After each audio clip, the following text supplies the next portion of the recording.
Sunny skies, a very light breeze. It is ball-playing weather, and it is appropriate as we've got a couple of heavyweights in the GMC getting set to do battle, as undoubtedly, unless something absolutely unforeseen happens, is expected, we have got the conference championship game in de facto here this afternoon at Fairview. Welcome aboard, everybody. Brent Balbinot alongside Scoop Miller. DCTV Sports is on the air with the Estill Chevrolet Cadillac pregame show, as it is the Rams of Tinora, 7-3 overall, but 3-0 in the GMC, taking on the Apaches of Fairview, 8-0. Also unblemished in conference play. Scoop, we're going to break this one down over the next 20 to 25 minutes, but man, you've got what seems to be the irresistible force versus the immovable object here this afternoon, but even more importantly, finally, the weather that this game was designed to be played in, so it's not like you're going to have to say who makes the fewest errors or who gets the dink hit here or there. Both these teams hopefully going to be able to put their best foot forward and say, we earned it. Well, no doubt about it. This is baseball weather here. What a fantastic afternoon here at Fairview High School. And as you mentioned, the premier game in the GMC this season, the only two unbeatens left in conference play going head-to-head. And Fairview with 19 overall GMC championships in their strong tradition. And Tinora with 12 championships in their strong tradition. But believe it or not, Brent, Fairview has not beat the Rams in 10 years. So they have to feel this is that opportunity to kind of get the monkey off their back and get sole possession of first place in the GMC while doing so. Well, there you take a look at the current conditions, and I can guarantee you it feels a lot warmer than 65 degrees sitting in the sun. It is a very light breeze, basically non-existent, which means the park should play true today. And you talked about, I don't want to say getting the monkey off your back if you're Fairview, but it was a competitive game last year at Tinora. 8-6 was the final score, but today we're going to see a senior class of 6 for Fairview who is battle-tested. Likewise, a very seasoned senior class for the Rams. You've got two experienced teams, so it's really no surprise that both of them come in unbeaten in conference play. Well, no doubt about it. You also have two very experienced coaches, Brent Renolette with the Tinora Rams in his 26th season there in Jewel, and then, of course, Andy Singer in his 22nd season here at Fairview. You could probably add a number to those, fact that they did not play baseball during 2020 due to COVID, but these two have been around. They've had plenty of battles. They've also made some deep tournament runs. Of course, Tinora, 4 consecutive years from 2011 to 2014, made it all the way down to Columbus to the Final Four. And, of course, that was kind of catapulted by that state championship by the Rams in 2014 season. Fairview, a team that's also strong tradition. They have an Acme State championship. They've also been a team that's knocking on the door trying to find a way to Columbus. But first things first, GMC first place up for stakes here this afternoon at the reservation. We're going to break it down right after this. The Estill Chevrolet Cadillac pregame show continues. You're watching DCTV Sports. Estill Chevrolet Cadillac is this area's new and used car headquarters, earning your trust one satisfied customer at a time. Estill Chevrolet Cadillac, North Clinton Street in Defiance, and online at drivebobestill.com.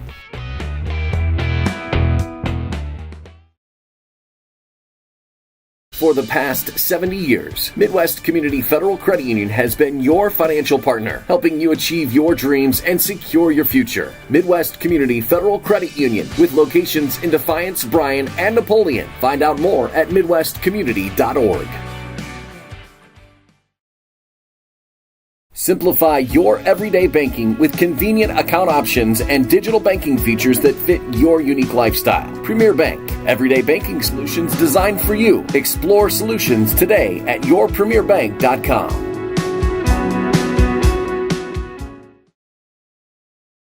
Visit Mark Moats Ford and check out some of the best new Ford models. Mark Moats Ford has been serving the Defiance community since 1916. Visit them today, County Road 424 in Defiance, and online at markmoatsford.com. Proudly serving the area with the highest quality contracting services for nearly 100 years. Baker Schindler Company of Defiance and Paulding. 419-782-5080. Online at baker-schindler.com.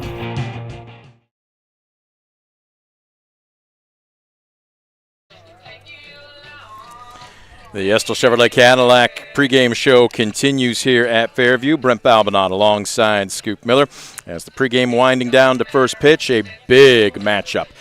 Somebody's going to remain unbeaten. And Scoop, I don't want to say everything is decided today, but let's be honest, whoever does win this ball game not only has the inside track, but what's the old phrase that coaches love to say? You're in control of your own destiny at this point. Well, you're exactly right. I took the words out of my mouth. Anytime you control your own destiny, you really have to feel good about your situation, especially with the GMC, a very deep conference.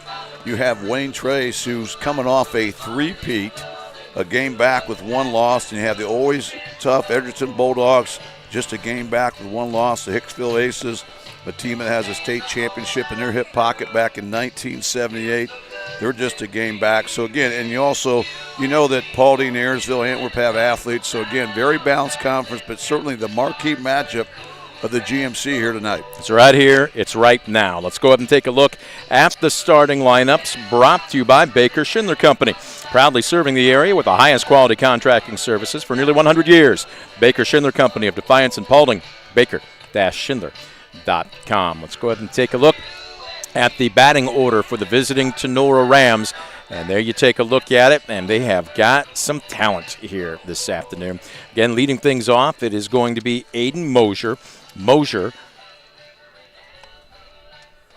Again, roaming left field. Mosier, a junior. We're going to see some batting averages that have some really impressive numbers. Mosier, not the least of which, hitting .441. But, Scoop, when I look at a table setter, when I look at a leadoff man in particular, I also look at on-base percentage. Are you finding ways to get aboard via something other than the hit? Walks, wearing one for the team. He's got an on-base percentage of nearly .550. Yeah, just incredible. He also handles the bat very well, leads the team in sack bunts, and also has 5 stolen bases on a season. So an all-around player there, the junior Aiden Mosier. Batting second, it will be the catcher, Alex Schoblin. Schoblin, basically the alpha on the team. We asked the coaches, if you weren't able to make a practice, who would step up and run things? Not just run things, but the guys would get behind and listen, and every one of the coaches said Alex Schoblin. Well, no question about it. If you saw him on the gridiron last fall, he was first-team All-GMC as an offensive center, as a defensive linebacker. He's just a solid all-round athlete, and certainly a guy you want directing traffic there behind the dish. He also leads the team in RBIs with 13, also leads the team in doubles with 5, so that's hitting out of the 2-hole. Batting third, it will be Hunter Bostelman, the designated hitter. Senior Adam Spychala struggled a little bit to start the season, but has really come on. He bats in the cleanup spot. The pitcher Mason McQuillan will hit in that coveted 5-hole. We'll break him down on the mound in just a second. Owen Farrell will be hitting 6th. He's your shortstop. Logan Stein, the first baseman, bats 7th. Roaming center field, Owen Reynolds will hit 8th, and Trenton DeLarber will be standing just next to him as he is your right fielder, batting 9th. On the bump, as we talked about, Mason McQuillan. The senior. And Scoop, he's got 1 win according to our stats here against no losses. He's second most in innings on the team, but break down his numbers for us. Well, he also has an ERA of 2.99. Opponents hitting just .222 off Mason McQuillan. And a very impressive stat, Brent, his whip, that's walks and hits per inning pitch, is just 1.3. So when you're only getting on base 1 time per inning, it's been tough to score runs. He also has 19 strikeouts against 13 walks, so averaging about just a little over 1 strikeout per inning, about 4 walks per contest. He's a guy that he can pump that fastball up to the mid-80s, but he's a guy that really has a good curveball. I should call it more of a slider than a curveball, but he's also the guy that pitches very well. He'll mix in a changeup, something you don't always see at the high school level, and he's not afraid to use that against right-handed or left-handed hitters. Well, what that tells you as you break that down, especially the walks to strikeout ratio, is number 1, he'll be around the plate, but number 2, you're going to have to earn it. You're not going to get any freebies off this kid. Well, that's the key. In high school baseball, more games are lost than won. So what you have to do as a pitcher, you have to minimize the freebies. Do not allow the hit batsmen, the walks, the wild pitches. So if you can limit those and have those in your favor, you're going to win probably 90+% of the games you're involved with. Let's go ahead and take a look at defensively for Fairview, as this is what they're going to be sending into the field. And we'll break down Cole Mack in just a second, the senior starter. I was over as he was warming up, and he showed me the grips on most of his pitches. Jesse Kuhlman is a trusted backstop. And when I said that, that came right from Mack's lips. He goes, I can bury one or two, understanding, but it's not going to get to the backstop. So they've got a pretty well-seasoned battery with a pair of seniors. From left to right on the infield, freshman, and if the last name sounds familiar, it's because his son has been around baseball and basically in a dugout since, according to Coach Singer, about 3 years of age. Well, it's showing as he's a starting varsity third baseman in his freshman season. Elijah Aaron, the junior shortstop. Logan Olinger at second is a sophomore. Drayden Grinnell Dennis, your junior first baseman. From left to right in the green, it goes freshman, senior, senior. Shady Fritch, Gavin Garza, and Zane Timbrook. We're going to break down Mack when we come back. We still are about 12 minutes away before we throw out the first pitch. The matchup of the season in the GMC, Tinora at Fairview. Don't you go anywhere. You are watching the Estill Chevrolet Cadillac pregame show, courtesy of DCTV Sports.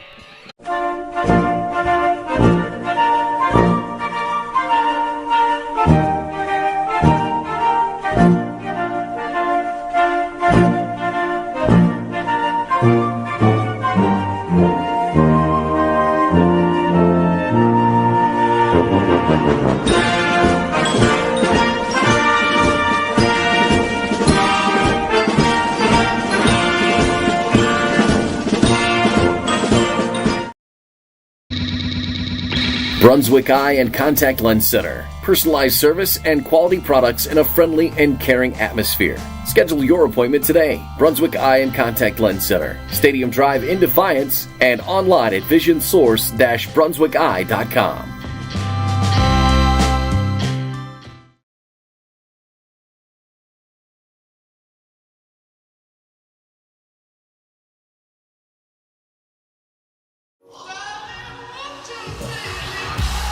Being your best isn't just about taking care of your body. It's about taking care of your mind and mental health. Find the resources you need to make your mental health a priority. Love your mind.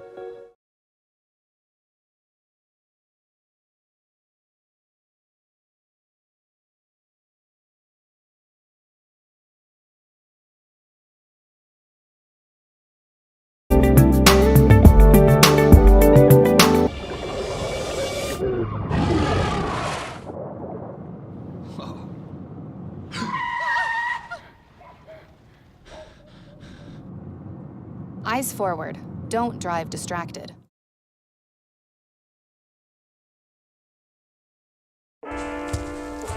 One in 10 kids vape. Each vape pod can contain the same amount of nicotine as a pack of cigarettes. The health class film guy isn't the best person to talk to your kid about vaping. Got a few minutes? You are. Talk to your child about vaping today.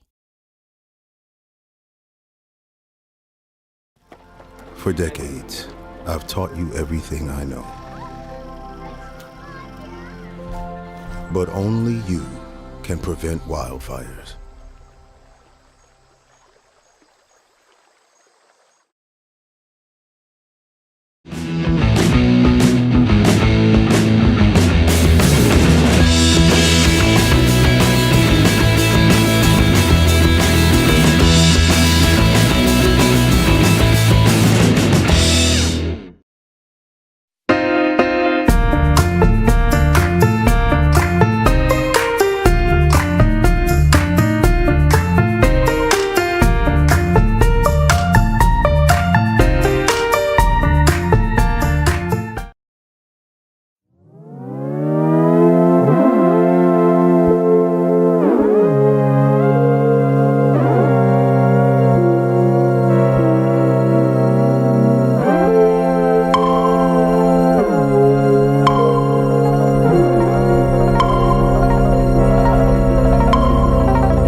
Stamball Jewelers is your trusted source for diamonds, fine jewelry, watches, and gifts. Whether you're looking for a dazzling engagement ring, a timeless anniversary gift, or a present for someone special, Stamball Jewelers has something for every occasion. Visit us today and discover why we've been serving the community since 1948.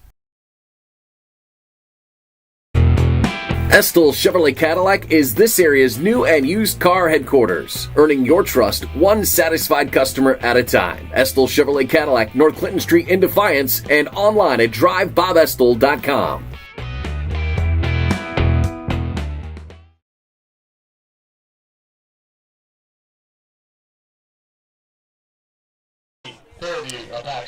Back at Fairview, the Estill Chevrolet Cadillac pregame show coming to an end as we get set for Tinora at Fairview Baseball. Huge GMC matchup. All right, we took a quick break and a little bit of an extended one, but anytime I get the chance to chat with the umpires, especially a couple of seasoned ones, almost wish we had a wireless mic, Scoop. We could put it on these guys and kind of give you a sounds of the game. But Larry Killian, 80 years young, has the gear on today and is calling balls and strikes. Todd Dunlap is going to be your field umpire. And I don't know if we can get a shot of the coaches and the umpires at home plate here. But again, a situation where you've got two gentlemen that have driven a significant amount of miles just to get here. So we got a couple of seasoned vets. And that's what you want. You want the best. You want the most experience for a game that's got this level of importance. Well, I love it. The fact that these two have called so many baseball games throughout their careers, and it's hard to find younger umpires nowadays. So we certainly welcome these guys here to Fairview in what is the biggest game of the GMC, maybe not just tonight, but all season long. Without question, this one was circled by everybody. Now, the wind has picked up a little bit just during our pregame. It's at our backs right now, but if you take a look at the stars and stripes just over Coach Renelet's shoulder there, you can see it's blowing fairly stiff across the diamond, left to right. So unlike what we saw last night in Defiance where it was blowing straight out, this is going to have a little bit more of a push to it than it will I was going to say, not that you can't get a little bit of help if you go opposite field or pull it as a lefty, but it's not going to be quite the launching pad that we saw last night. Well, it should play favorable for the lefties, but neither team really a home run threat. I think both teams just one home run on the season. But Fairview does have 6 left-handed hitters, so maybe that could come into play here on some gap shots down the line or to the right field alley. Lineup cards and pleasantries being exchanged at home plate. You've got two coaches who are just veterans, 20-plus years, over 40, almost 50 years of combined coaching experience in the two gentlemen standing at home plate. So it just kind of goes to show you when, I hate to use cliches, but do you believe in this, especially having coached multiple sports yourself, this arguably being your favorite, right, that a team is an extension of its coach? Oh, I totally agree. I think there's no question about it. So, in both these coaches I've coached against, and I know how competitive they are, but they do things the right way. Their kids are going to play with a lot of energy. They're going to be classy, but they're going to leave it all out there in the field. Make no bones about it. This will be an extremely competitive game where both teams really are going to pull out all the stakes to do what they can to get the W. Care to share what your record was against either or both of these gentlemen? I don't want to make them feel bad, so I won't mention it on the air. I think Coach Renelet told me I'm the one that drove him to retirement, so we're going to have to get you two on the same headset and maybe hash this out just a little bit. But in all seriousness, you've got the class of the conference going head-to-head, and what I really like to see, Scoop, is a matchup like this happen a little bit later on both teams' schedules. I mean, you can say here are the two favorites, and if they meet in the first conference matchup or even the first or second, especially when the weather's not very good, you can say, man, don't we wish we had them on the schedule at the end of this month or even next month. This one is setting up, in my opinion, like Baby Bear's porridge just at the right time. Well, this is the way that the season works, you know, and you only get that one shot. It's not a home-and-home series. Nope. It's just one game, so sometimes you get them at home, the next year you get them on the road and so forth. But again, this is a monumental game, and both teams, I think, have fully loaded pitching staffs here tonight. They both have league games Thursday. Yes. But make no bones about it. They'll use whatever it takes to get the job done here tonight. They know how big this game will be for both teams. Well, I don't want to put the cart before the horse, but you kind of touched on it, so I'm going to ask you to expand on it just a little bit more. This is still just one game. in an entire conference schedule. So I don't want to say the fear would be win here, control your own destiny, be the only team unscathed in conference play, but then have that downshift or that giant exhale, and all of a sudden that's when you read about an upset the next day in the papers. It's a grind for a reason. You got to stay focused game in, game out. Well, you do. It's the old cliche, you got to take it one game at a time. It's so true. It's baseball. You're only as good as your next day's starting pitcher. So, either team can get the W here tonight, no doubt about it, but both teams will have plenty of challenges ahead in the GMC campaign as the next month rolls along here.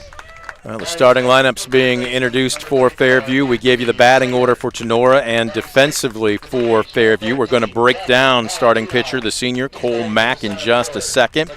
But the national anthem being dialed up in the press box, as we do have a little bit of a crowd here. Again, for I don't want to say an early afternoon because most of the time you're looking at 5 o'clock starts, but it's a little bit of a haul for Tinora fans to get here. And we're looking at a crowd that's continuing to drive into the parking lot, come through the gates, but I think we're going to have a pretty good representation here this afternoon. Well, we should. Both these teams played some great baseball this year and have strong traditions. This is one they've had circled for a while, as you've mentioned, Brent. Time now for the national anthem, brought to you by the Defiance County Veterans Office, proud to support local veterans and their family. For more information on what you might be eligible for, call them at 419-782-6861.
And the national anthem, courtesy of the Defiance County Veterans Office, proud to support local veterans and their families, connecting them with resources available to them. If you would like more information on what you might be eligible for, give their office a call at 419-782-6861.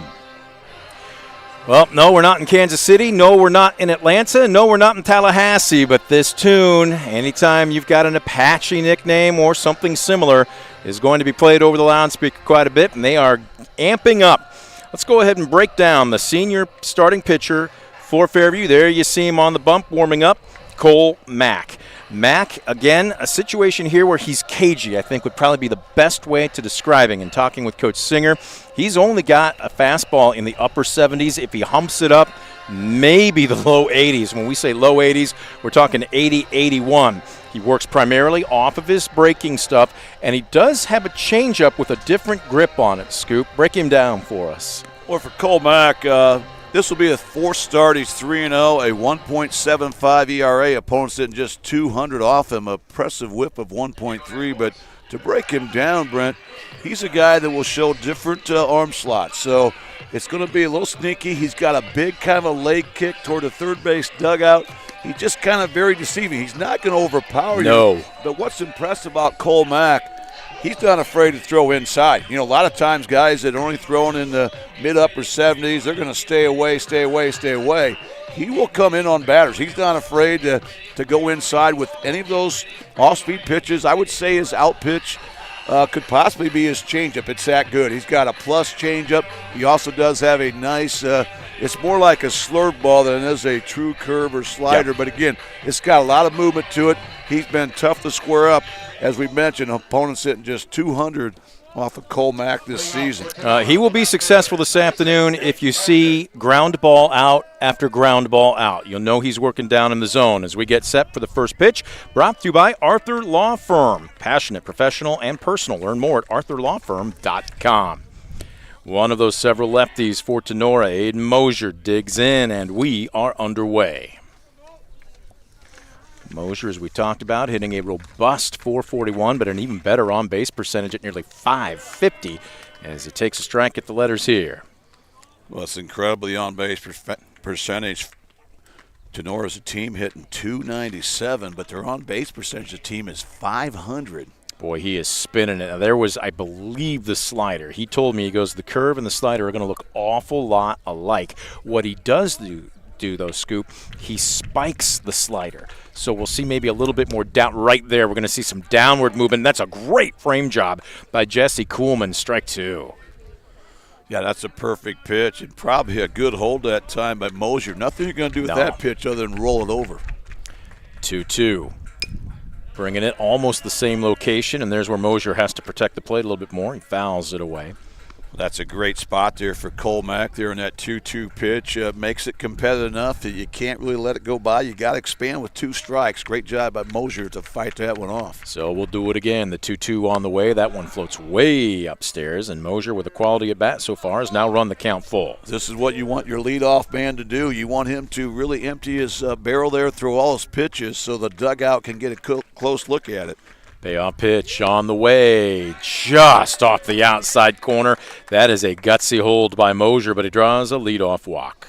Well, what a great at-bat there by Mosier. Again, that on-base percentage just continues to go up, and now they'll bring up the dangerous Alex Schoblin, the catcher, hitting .371 with an on-base percentage of .500 coming into tonight's action. He also leads the team in RBIs with 13, but even more so, Scoop, doubles. Again, we talked about it during the pregame. Neither one of these teams have exactly what you'd call home run power, but not uncommon at the prep level especially to see how many doubles are you hitting. Are you hitting the gaps, drip baseball, and he's got 5 to lead the Rams this season. And he does have the only home run for the Rams as well, but it really hasn't been hitting weather as we know. You know, when you're playing early April, late March here in Northwest Ohio, boy, it's really haven't had nice days until today where the ball might carry a little bit with the warm weather. The 0-1, and that one floats on Mack. And after a couple of free bases, the Rams now with an early threat here, runners at first and second. Well, we already talked about the importance of winning the freebie war, you know, really for both these teams. And right now,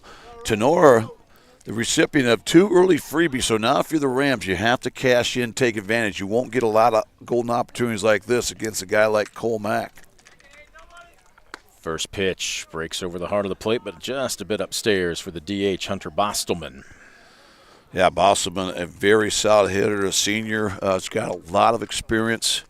Another guy that was first-team all-conference football for the Rams. As he fouls this one away, I'm noticing where we're setting up right behind home plate, and Bostelman is almost on top of home plate. As a matter of fact, the tips of his cleats are actually on what would be the chalk. I mean, he is right on top of it. Yeah, it's going to be hard to miss inside without really hitting him. He's just crowding that plate. Good-looking slider that time from Cole Mack.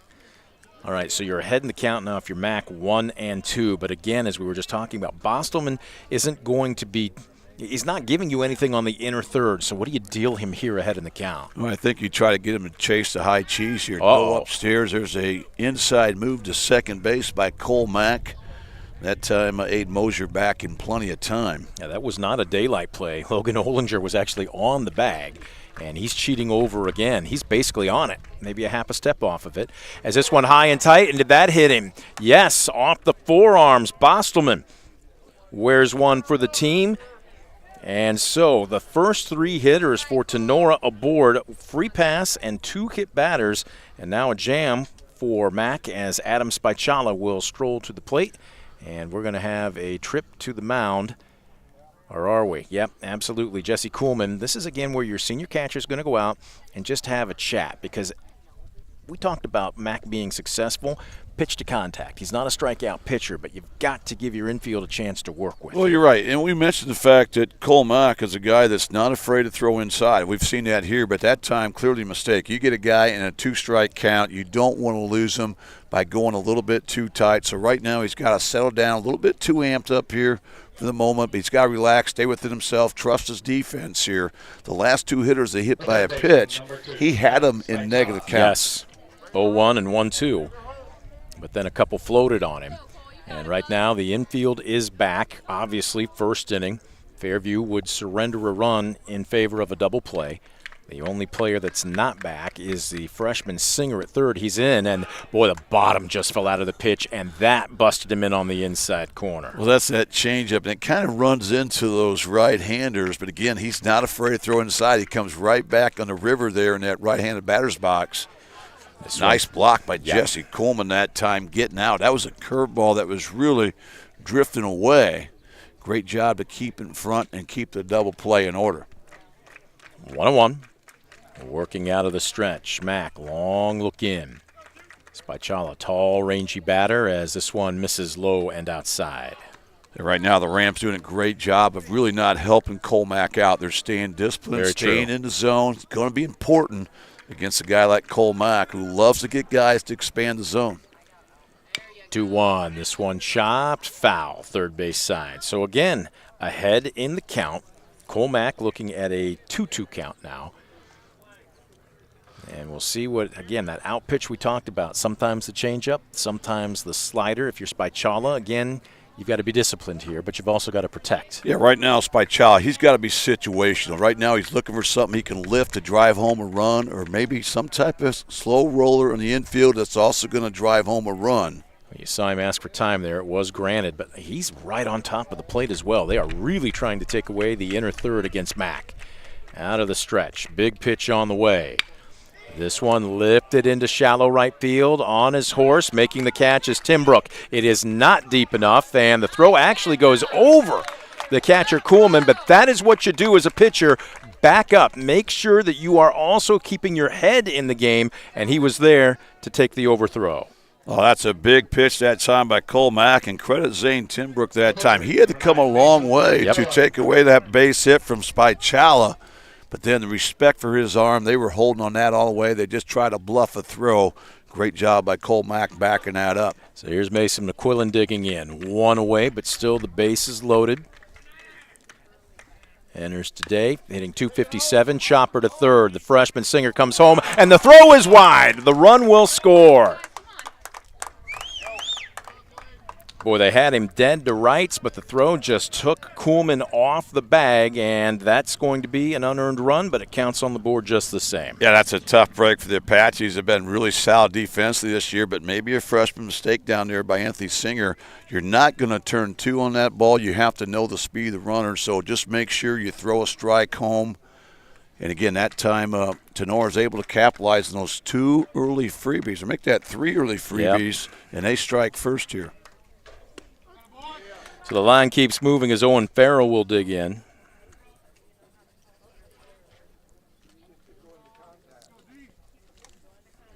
Farrell looking to keep the line moving. 0-1. Oh, that's a nasty frisbee.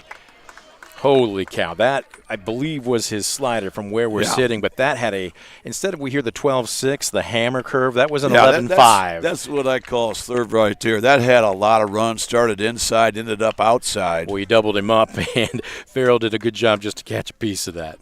Well, great job by Owen Farrell. You know, he's just a sophomore, but he's a quality athlete out there, handles the bat very well. And right now with 2 strikes, he needs to be situational here, expand the zone a little bit, try to put something in play, and allow the Rams to put up a crooked number here in this first inning. The 0-2, Mack looking for a strikeout despite not being a strikeout pitcher, and he won't get it. This one lined into left, and it will score another run. Schablin is home. They will hold up Bostelman at third, but the line keeps moving, and that's a great piece of 2-strike hitting by Owen Farrell. Credit to sophomore. He's down to count 0-2, but a mistake that time by Mack. He hung one across the plate.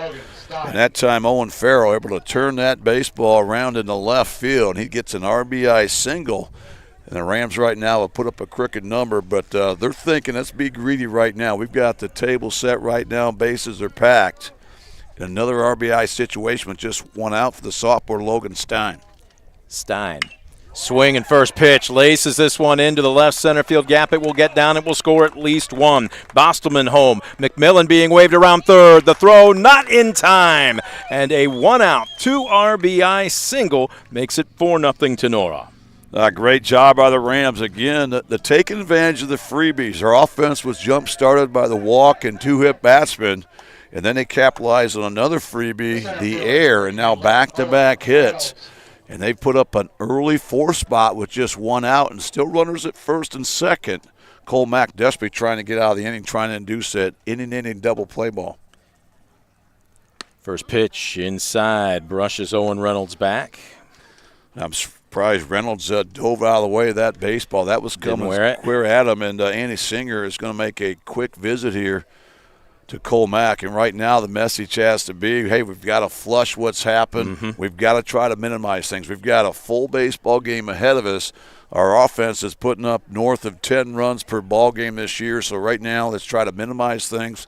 Get in the dugout, maybe try to find a way to get momentum back on our side of the field. Well, again, Tinora has done a great job of taking and working deep into the count through the first 7 hitters. Scoop, the only player that swung first pitch was Logan Stein there and sending that single into the left center field gap. So, again, the conversation looks a little bit more intense here. I think this isn't as much a feel-good as it is a challenge meeting right now on the bump for Cole Mack.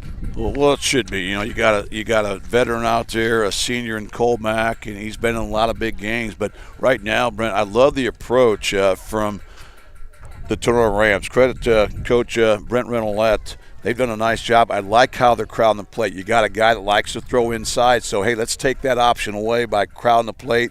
It's already worked to their advantage with 2-hit batsmen, but then they're staying disciplined in the zone. As they say, good hitters get good pitches. The 2 base hits we've seen have been pitches across the heart of the plate. They've stayed off those marginal pitches off the plate there a little bit. And the reason here they have 4 early runs, and again, with just 1 out. So that'll bring up, again, as we talked about, Owen Reynolds back into the box as he's looking at a 1-0 count. A little bit more off the plate than most of his teammates. Doesn't quite crowd it as much. Squares to bunt here, and this is a beauty. Deadened up the first base line. Mack, boy, pays to be tall. That ball was plucked out of the air by Drayden Grinnell Dennis. Otherwise, that was going down the right field line. What a nifty defensive play by the Fairview first base. Tremendous play by Drayden Grinnell Dennis. If he's left-handed, as a lot of first basemen are, he does not make that play. I hate to say it being a lefty, but again, quick reaction, great-looking sack bunt. And now a scoring opportunity with Trenton DeLarber at the plate. Again, a big 2-out hit here could really give the Rams some early separation. And they already have 4 runs of separation, still looking for more as the count's 0-1. This one well struck, fairly deep to right field, and it's going to go over the head of Tim Brook and all the way to the wall. This will clear the bases. Barrel is home. Stein being waved around third. He will score as DeLarber stands up into second base with a 2 RBI double. Well, DeLarber that time an early guy, but he got a pitch in his nitro zone. He's able to turn that thing down the right field line. A clutch 2-out hits. We talked about the importance of clutch 2-out hits all the time, and wow, those are 2 big runs there with 2 outs. And the Rams have erupted here for half a dozen here in this opening frame. And that will bring up the top of the order, Aiden Mosier, as the Rams have hit around here in this first inning. Mosier started things off with a quality at bat. He worked the count full, fouled away a pitch, and then drew a walk, and the Tinora offense has been in motion ever since. Well, in high school baseball, 80% of leadoff walks come around the score, and Mosier kind of helped that average right there. He got it all started with that freebie. And right now, the Rams recipient of 4 freebies here in this first inning. 2-hit batsmen, a walk, and an error. The result, 6 big runs by the Rams. This one gets dirty, but a nice stop by Kuhlman makes it 2-1. Again, we are sitting ground level here, right behind home plate, so it's kind of difficult to gauge where the outfield is playing, but for the most part right now, looks pretty much straight away and maybe a little bit shallow. Specifically Garza in center. As this one runs inside, make it 3-1. And again, great hold by Mosier. You know, those pitches are competitive, but when pitchers are struggling, don't help them out by expanding the zone. Now he's in a hitter's count. 3-1. Mack from the stretch. Paints the black on the outside corner, and for the second time in as many at-bats, all in the first inning, Aiden Mosier looking at a full count.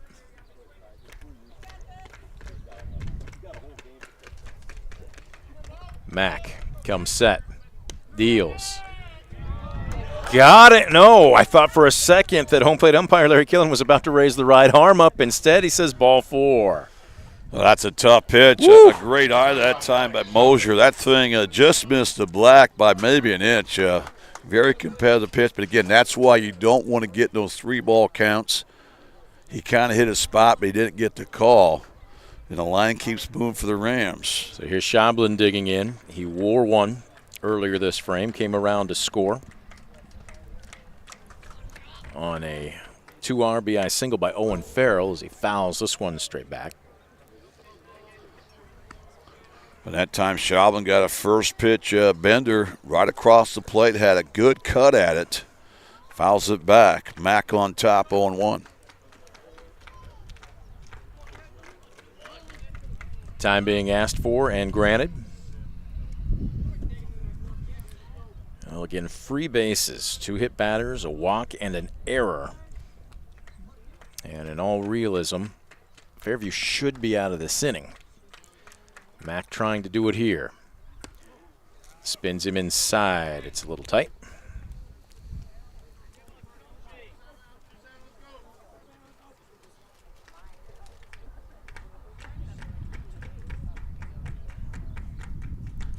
The 1-1. Upstairs. A good hold by Schoblin. You know, one of those benders, you know it's going to come down, but again, just a little upstairs. Great hold. Now he's in a hitter's count at 2-1.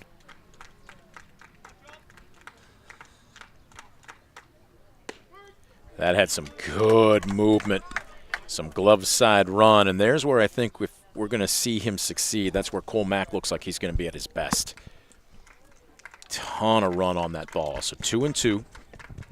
Schoblin continues to stand right on top of the plate. Spins it. This one popped up. Drifting over and in foul territory with a beat on it, though, hauled in by Tim Brook.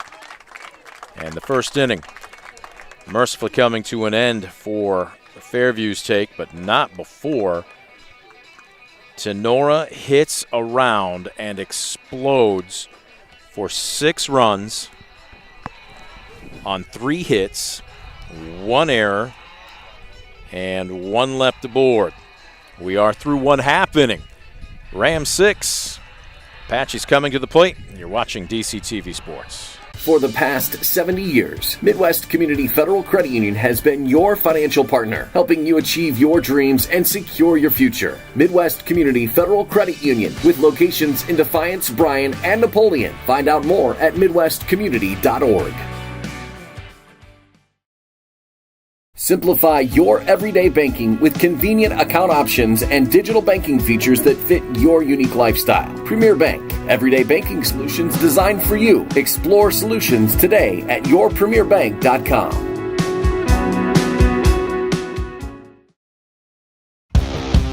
Visit Mark Moats Ford and check out some of the best new Ford models. Mark Moats Ford has been serving the Defiance community since 1916. Visit them today, County Road 424 in Defiance, and online at markmoatsford.com.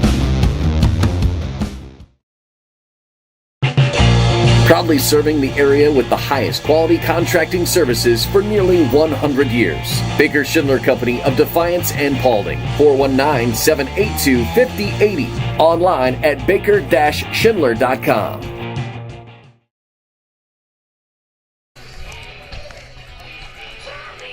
Bottom of the first. It was an extended inning for Tenora's offense. Mason McQuillan, don't know that you could have scripted a much better start for the senior hurler for the Rams. 6 runs on 3 hits, 1 error. Now, granted, half of those were unearned, but it's of little consequence for Fairview as McQuillan will deal to Logan Olinger. Cole Mack and Elijah Aaron as Fairview getting set to take their first cuts of the afternoon. And Scoop, we broke him down during the Estill Chevrolet Cadillac pregame show, but for those that might be a little bit late to tune in, break down Mason McQuillan for us. Well, the senior Mason McQuillan is really outstanding. He's really a three-pitch mix guy. He does have a fastball. He can amp that up to the mid-80s, so he can sneak it by you. But his out pitch is probably going to be his bender. You know, he does a nice job of locating that bender. He's also got a plus changeup. So here's another guy not afraid to throw a changeup, which I think is awfully big at the high school level. When you utilize that changeup, you do a great job of not allowing hitters to kind of dig in and time you up. Makes it awfully difficult to square up. The reason opponents hitting just 222 off McQuillan.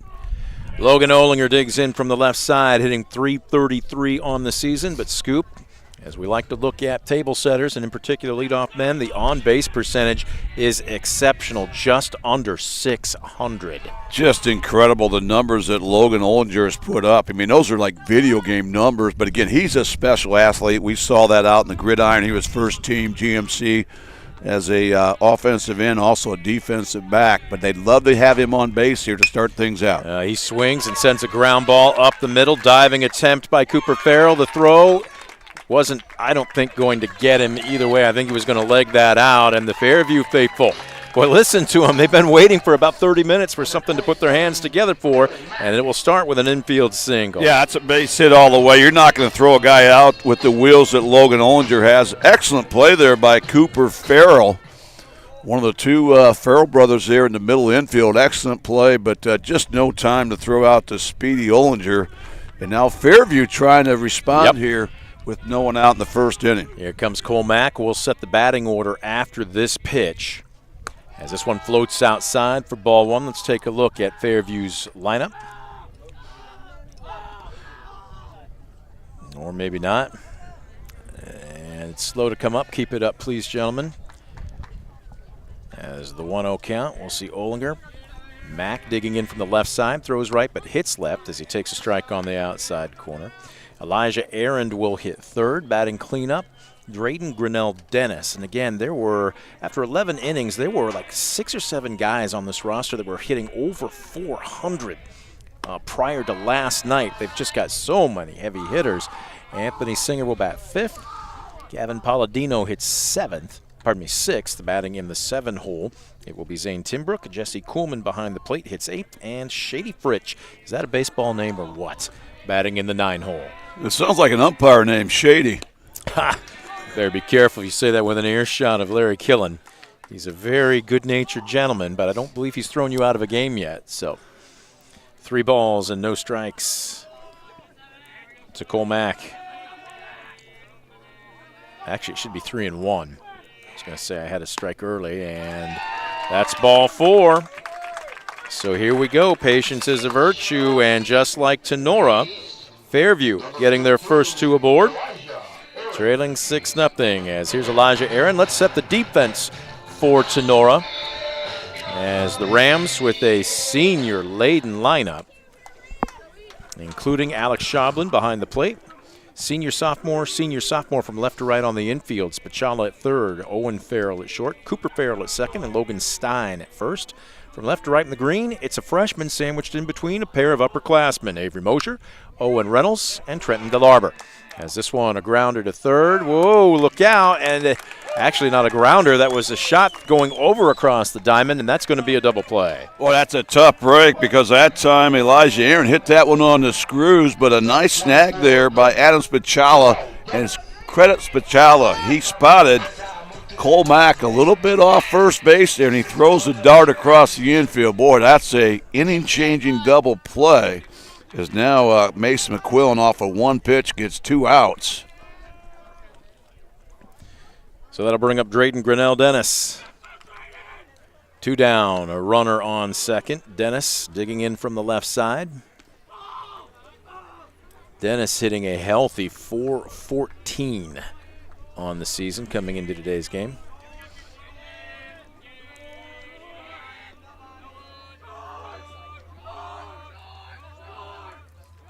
The 1-0 out of the stretch, misses low and away.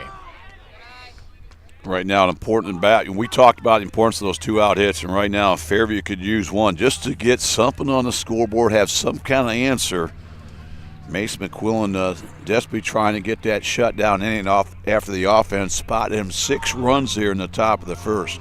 Well, Fairview started out with the first 2 hitters aboard, an infield single and a walk, but then drifting off first a bit. Spichala with a nifty double play as this one fouled off of Shablin, and he's going to try and walk it off, but hit him in a sensitive spot. And Coach Renelay is going to come out and talk to his senior catcher, make sure he's all right. Well, if you know Shablin, it's going to take more than BR coming out there to get him out of the ball game. So, again, that one is going to sting a little bit, but he'll be ready to go if you know Alex. Well, on a show of class there by home plate umpire Larry Keelan is not necessarily sure home plate needed a dusting, but he gives it to him and having a little chat. There is somewhat of a loose brotherhood between catchers and home plate umpires, isn't there? There certainly is, and again, mutual respect as well. The fact that you see when an umpire gets hit, catcher will go out, make a quick mound visit, try to buy Blue there a little bit of time to walk it off, get the cobwebs out. 2-1. Pickoff play, not quite daylight, but getting back in time is Olinger. I know a long time ago, Scoop, when I was just a bench warmer, but I remember Coach Banks, my college coach, he used to tell the catchers, go up and introduce yourself to the home plate umpire. He goes, chat with them, joke with them a little bit, endear yourself. Now, that was ironic considering Coach Banks never did that himself, but again, talking to some of our guys, and they were characters, it'd be something along the lines of, hey, I'll be your catcher today, I'll be protecting you this afternoon, so make sure that you remember me in your will, just jokes like that. But it does loosen up the atmosphere a little bit. Oh, absolutely. You want your catcher to be that umpire's best friend at that day, so you want to be exchange pleasantries, you want to do all you can to block baseballs, keep him from getting hit and so forth. Again, you see that every college game you're ever going to go to, you're going to see the first thing you see when they go out there to play ball. You're going to see the catcher reaching his hand out there first to introduce himself to the umpire. 3 balls, 2 strikes, 2 down, a runner at second here in the bottom of the first. McQuillan from the stretch. This one a chopper, 2 hops to short. Farrell's got it, fires across the diamond, score at 6-3, and after a very promising start, Fairview's threat snuffed out here in the bottom of the first. No runs, no hits, no errors, 1 left aboard. We're through 1. No change in our score. Tinora 6, Fairview nothing. You're watching DCTV Sports.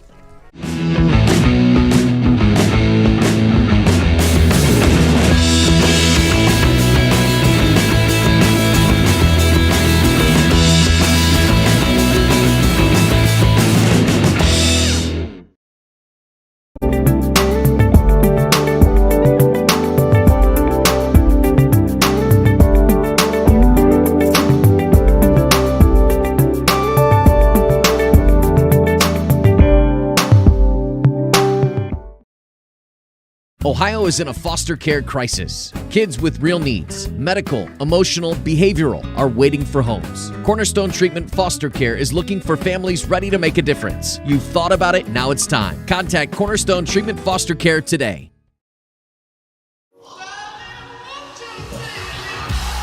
Being your best isn't just about taking care of your body. It's about taking care of your mind and mental health. Find the resources you need to make your mental health a priority. Love your mind.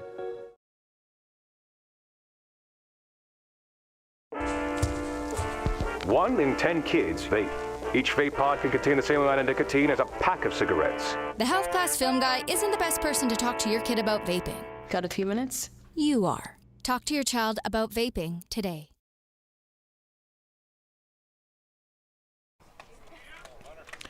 Back at Fairview, top of the second brings up the meat of the order for Tinora as the Rams hit around in the top of the first, putting up 6 runs. However, half of those were unearned as Hunter Bostelman will catch his second trip to the plate.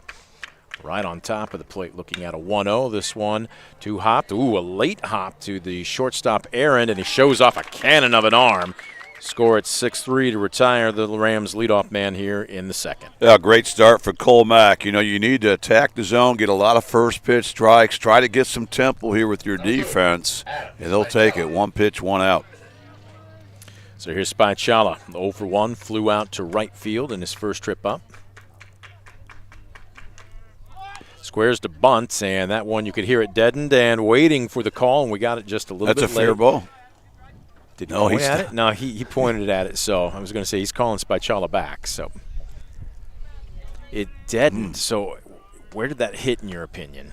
That hit on the plate. Because it bounced straight up. Plate's in fair territory. Off speed, way out on his front foot. Charging in at short as Aaron fires, and again a nice stretch at first by Grinnell Dennis. 2 up, 2 down. I'm sorry, Scoop, go ahead. Well, back-to-back nice plays there by Elijah Aaron, and credit Cole Mack. This is the type of pitcher that he typically is. He gets guys swinging early. He's thrown 3 pitches here in the second inning, all strikes, and 2 quick outs off of 3 pitches. Well, and you beat me to it. I was going to say we talked about it during the pregame. This is the Cole Mack that we figured if he was on we were going to see. Ground ball outs, and he's gotten 2 in the first 2 hitters, and he deals a nice swinging frisbee here to Mason McQuillan for strike 1. There's another, and he's got that thing moving. There is a ton of break on that pitch. Yeah, again, that's really his out pitch. He does such a great job of locating it. He can go inside or out with it. This one, a grounder up the middle. It's got eyes. Backhanded stop by Olinger. He throws off his back foot. Great pick. Did they get him? I believe you're a little bit premature there, Drayden Grinnell Dennis, as he spiked that ball. As field umpire Todd Dunlap said, he just legged it out, but it took perfect placement to get that infield single from McQuillan. There was, that was a tough play there by Olinger at second base. That was almost highway robbery. And credit to Grinnell Dennis. He tried to sell that third out, but the umpire did get it right. Oh, goodness. Well, the infield here at Fairview, I'm looking at it, and this one's going to be a grounder. Second hop again fielded by Aaron. Then he'll take the easy out on the force at second. So ground ball out, infield ground ball single, and another ground ball out, and that is exactly what Colmack and Fairview needed. No runs, 1 hit, no errors, and 1 left aboard. We'll head to the bottom of the frame. Rams 6, Apaches nothing. You're listening and watching DCTV Sports. 1 in 10 kids vape. Each vape pod can contain the same amount of nicotine as a pack of cigarettes. The health class film guy isn't the best person to talk to your kid about vaping. Got a few minutes? You are. Talk to your child about vaping today. For decades, I've taught you everything I know. But only you can prevent wildfires.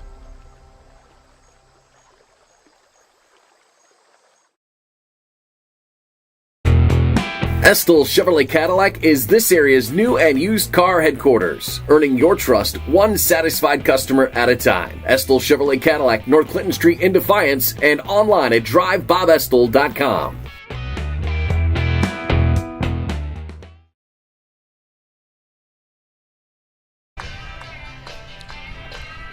Bottom of the second. We're working our way now quickly through the first. Look, the top half of the first, I think everybody would admit, even Tinora, and they were the beneficiary of 6 runs, was an anomaly. It just doesn't happen, especially against a team that's unbeaten and tied for you in first place in the conference standings. However, it counts. So I think what we're seeing now are both teams maybe start to settle in. Is that a fair assessment? Well, certainly. And we saw that from Cole Mack especially. I thought he was maybe a little too amped up trying to do too much there in that first inning, but that's the Cole Mack I think everybody's used to seeing here at Fairview. So, again, he had an excellent second inning. He saw 4 batters and threw just 7 pitches. He threw that many pitches on Mosier to start out the game, so he's starting to settle in a little bit. Now the offense has to pick up here for the Apaches. Mason McQuillan deals a big sweeping frisbee to the leadoff man in 5-hole, freshman third baseman Anthony Singer, strike 1. DH Gavin Palladino on deck, and right fielder Zane Timbrook in the hole. Fairview. The bad news is they surrendered half a dozen in the top of the first. The good news is they've got the bulk of this baseball game to try and earn them back. Yeah, they've got a lot of baseball to play. You don't need all 6 right here in the second inning. You'd love to get 1 or 2 here, just try to dent the scoreboard, get momentum going. Looks like Cole Mack has settled in a little bit. Oh, high and tight. Boy, that one broke late. That's one of those that you just have to be very nice to and hope that it passes you by, and it does, ball 2. Yeah, that's one you don't want to bail out on. You just want to kind of turn that inside shoulder there, hang tough. 2-1, fastball, this one, a shot. Oh, great scoop off the shoot tops by Spichala. Throw across the diamond. That was a tough play made look easy by the senior third baseman for Tinora. Yeah, great job by Adam Spichala. He did a great job of getting a read off the bat there. He moved his feet laterally there, was able to get that hop there before the ball ate him up. And they retire Anthony Singer and a big first out for Mason McQuillan. So here's Gavin Palladino, the DH, and a lefty digging in. Palladino hitting .348 on the season, sends a shot down to first and gobbled up by Stein. Boy, they've barreled up a couple here this afternoon, but Tenora's defense has been excellent. Yeah, good-looking swing that time by Palladino, but credit Mason McQuillan once again. When you have a lead, you want to pitch for the lead. You want to attack the zone early. Don't get caught in 3-ball counts. Don't give up freebies. Get these guys swinging. Awfully tough to hit a guy like Mason McQuillan and put up big numbers. Zane Timbrook digs in from the left side. Again, out of the 7-hole, hitting over 400 at 476. Talk about murderer's row. Looking at a 1-0 count. This one a number. It could be trouble. Charging in is Farrell at second, and he makes the nifty pickup and play. Score at 4-3. Score it 1-2-3. No runs, no hits, no errors, and nobody left the board. 2 are in the books. We'll head to the top of the third. Rams 6, Apaches nothing. You're watching DCTV Sports. For the past 70 years, Midwest Community Federal Credit Union has been your financial partner, helping you achieve your dreams and secure your future. Midwest Community Federal Credit Union, with locations in Defiance, Bryan, and Napoleon. Find out more at midwestcommunity.org. Simplify your everyday banking with convenient account options and digital banking features that fit your unique lifestyle. Premier Bank, everyday banking solutions designed for you. Explore solutions today at yourpremierbank.com.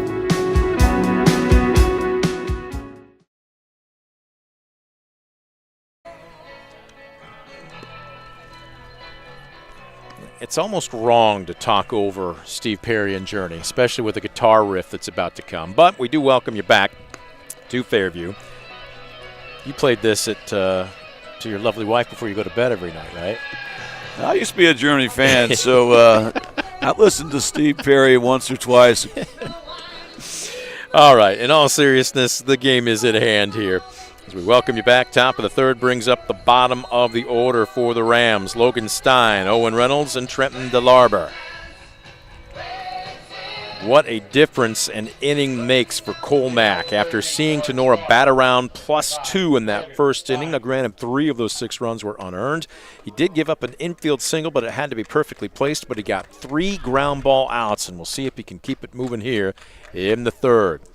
First pitch, Frisbee, a little low, a little outside. Well, as we broke Colmack down, we talked about the importance for him. He's not going to overpower you, so no. For a guy like that, you have to hit spots. In the first inning, he just wasn't hitting the spots. He got into negative counts, and then when he had hitters in negative counts, he lost them on 2 hit batsmen. He also had a couple walks there. This one popped up, shallow right field. Drifting back is the second baseman. Who's going to make the call? It will be Olinger, and he makes the catch for the first out. Well, Scoop, I think that first inning for Colmack is a perfect example of he wasn't behind in any count. He was ahead in every count, even the couple walks that he gave, and even the hit batsman. But it's not so much when you hear analysts or fans talk about, oh, this guy's wild. They think about a guy that is all over the strike zone and he can't find it. It's another thing to be wild within the strike zone. And what we saw in that first inning for Colmack was one pitch there can hurt you. Oh, no doubt. You know, I thought it was big when he hit Alex Shoplin with a pitch. Shoplin was down 0-1. Then he came right back. He had Hunter Bosselman with 2 strikes on it. Had him in a negative count, and he lost him with the hit batsman. So those are the 2 that really kind of spearheaded that 6-run offensive barrage. This one a shot. Oh, wow, look what I found. Anthony Singer, the freshman, staying down on it, makes a strong throw across the diamond for the second out. I'll throw another batter in that first inning for you, too, because Owen Farrell was down 0-2. And, again, just a pitch where I think Matt caught too much of the plate, wild within the strike zone, and he sat on the first pitch there and laced it into left center field for 2 RBIs. Well, you're right. It was just a 1-0 ball game at that point, and Farrell was down 0-2, and then he was able to get that base hit to left field, and, boy, that was kind of a dagger. And they say hitting's contagious. Logan Stein fouled that up with a hit. 2 batters later, Trent DeLarber had that double, and the floodgates opened up. DeLarber is 1 for 1 on the afternoon with that 2 RBI double, but right now he's looking at a 1-1 count here as Colmack trying to retire him and retire the Rams in order. The 1-1. Mack with that high leg kick misses outside. All right, now Colmack's retired 6 of the last 7. Yep. He's finding his Ram groove. hitters. Trying to make it 7 of the last 8 as the 2-1. Just a bit upstairs, just a bit outside. I will say this, Tenora's batters know the strike zone, and they are holding on some tight pitches. Yeah, here's the good pitches. They've done a nice job of staying off those marginal pitches. You know, when you got a guy like Colmack, you know, you don't want to get yourself out. You don't want to hit his pitch. You want to stay disciplined, get something in the zone, and now DeLarber's worked the count to full. 3-2, and busts him inside. That carved him up. And that will be our first Premier Bank strikeout of the afternoon. Simplify your everyday banking with convenient account options and digital banking features that fit your unique lifestyle. Your PremierBank.com. It comes as a backwards K to end the top of the third. No runs, hits, errors, or anybody left aboard. We'll head to the bottom of the frame. Fairview needs some offense as they trail 6-0. You're watching DCTV Sports. Proudly serving the area with the highest quality contracting services for nearly 100 years. Baker Schindler Company of Defiance and Paulding. 419-782-5080. Online at baker-schindler.com.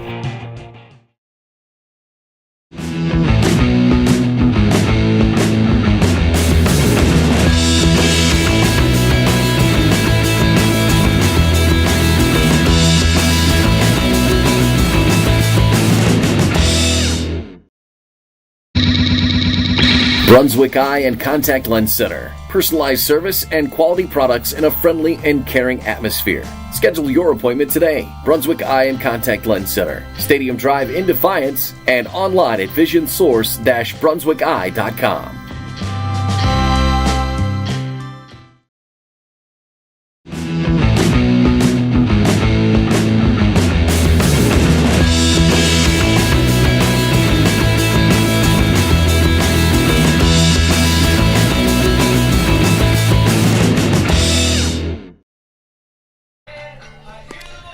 There is, I can't say the man because it's a 2-man crew, but we just have to give some well-deserved credit to home plate umpire Larry Killen. 80 years old. He's got the gear on. He's been doing this for decades. And I'll also say this, Scoop, I like his strike zone because it has been consistent here this afternoon. Yeah. I say that for 2 things, because he deserves a ton of credit for hanging in the profession that generally doesn't give you any props.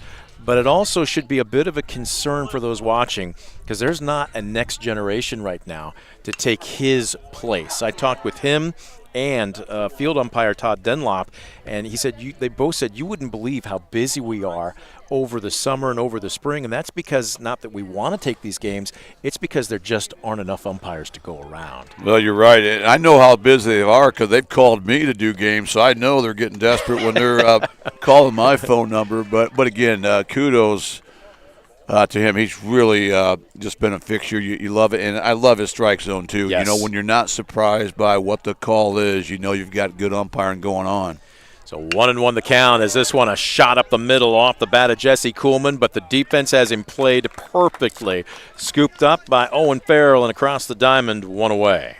Well, that middle infield for the Rams continues to impress me. Nice job that time by Owen Farrell. Ball was hit really on the screws. Yep. But a good-looking glove there and a strong throw across the infield. And once again, a big first out for Mason McQuillan. This is such a unique infield. It is part turf, part grass, part dirt, and turf, I guess I should say. You've got turf at home plate, and I'm trying to tell, is it grass or turf behind to the backstop here? It looks like it's natural grass. I didn't get and walk on it. Turf runs up maybe about 3/4 of the way up both baselines, but then you've got natural grass and dirt on the rest of the infield. It is unique as pulling back, and Shady Fritsch, a showing bunt, but takes a strike.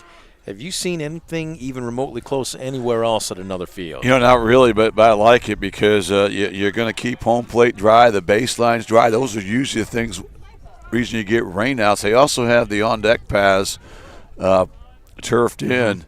But again, when you have a beautiful grass like this, that takes a lot of your rain. This one, a chopper up the middle. It's got eyes, but Owen Farrell is a human vacuum cleaner. Scoops it up across the diamond, 2 away.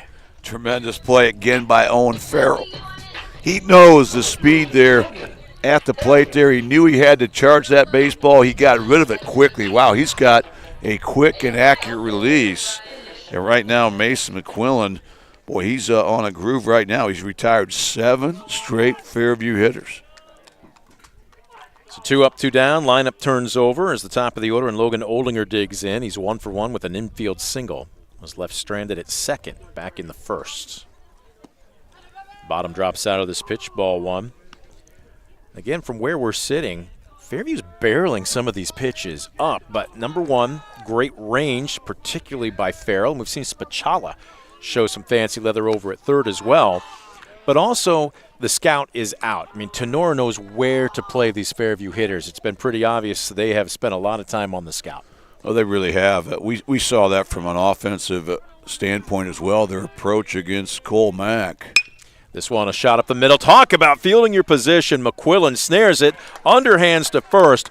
3 hard-hit balls by Fairview, 3 great defensive plays by Tinora, and it's a 1-2-3 inning here in the bottom of the third. No runs, no hits, no errors, and nobody left aboard. We'll head to the top of the fourth. No change in our score. Tinora 6, Fairview nothing. You're watching DCTV Sports.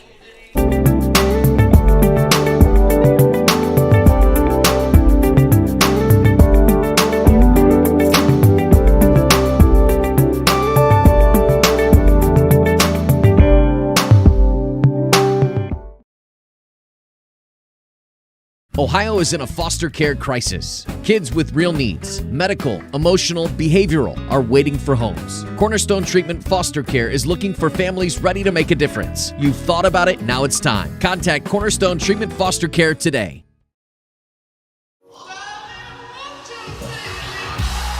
Being your best isn't just about taking care of your body. It's about taking care of your mind and mental health. Find the resources you need to make your mental health a priority. Love your mind.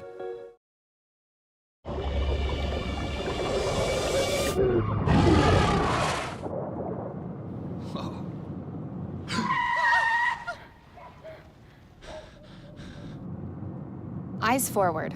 Don't drive distracted. Top of the fourth, back at Fairview. 6 runs on 4 hits, no errors for the visiting Rams. No runs on 1 hit, 1 key error for the host Apaches. Tinora did all of their damage in the top of the first. They hit around +2. Since then, it's pretty much been a pitcher's duel. Cole Mack has really settled in and only surrendered 1 base runner since the first inning. He'll try and keep it up here as the first one floats upstairs to the leadoff man, Aiden Mosier. Yeah, big inning right here for Cole Mack. You have to keep this game where it's at. You've got a huge hole, but you've got time to overcome it. But again, Mack has kind of been in a groove here. He's retired, 7 of the last 8 hitters here for the Rams. He's spinning it right now as there's a strike. Runs him inside, but just a bit downstairs. 2-1. Wind still light, but I would say, I don't want to say insignificant because you can see the flag when you see from behind home plate as there's a strike, but it is blowing across the diamond from left to right.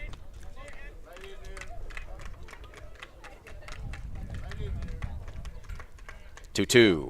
Tries to backdoor him just off the outside corner. That's a great pitch by Cole Mack. Tried to get that backdoor bender They're just kind of missed. That's an excellent call, but a great hold. And now Mack in a 3-ball count. Payoff pitch. Got him swinging. Doubled him up just about an inch or two, a little closer off that outside corner, and Mosier couldn't catch up with it. And there is a Premier Bank strikeout. Yeah, the second Premier Bank strikeout for Cole Mack comes at a good time. Retire Aiden Mosier, who had reached twice, both via the the base on ball. 3 times now he's been in a 3-ball count, but that time Cole Mack gets the best. So here's Schomblin digging in for the 3rd time in 4 innings. First pitch swinging that off the base of the mound. Nice range by Olinger. And across the diamond, Todd Dunlap is perfectly positioned to say 2 away. And again, this is the Cole Mack that the Fairview Apache fans are used to seeing. He's really settled in and now trying to get back-to-back 1, 2, 3 innings. About to go through Hunter Bosselman, the senior, who was hit by a pitch and scored in the 1st inning. And then hit one sharply to Elijah Aaron, who was retired on a 6-3 put out. Takes low for ball 1.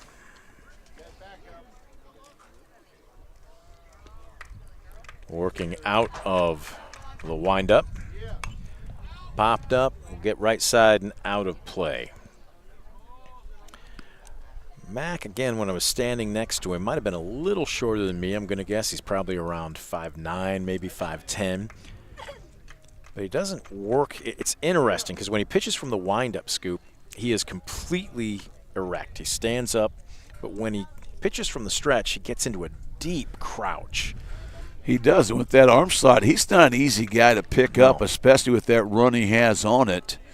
The key for him is just really got to kind of hit his spots, live low, try to induce a lot of ground balls. Right now he's in another 3-ball count as Bosman's on top 3-1 here. Looking for a 1-2-3 inning. This one ripped into left field, but right at Fritsch. He didn't have to move as he lines out to left for a 1-2-3 inning. No runs, no hits, no errors, and nobody left aboard. We'll head to the bottom of the 4th. Fairview looking for some offense as they trail 6-0. You're watching DCTV Sports. For decades, I've taught you everything I know. But only you can prevent wildfires.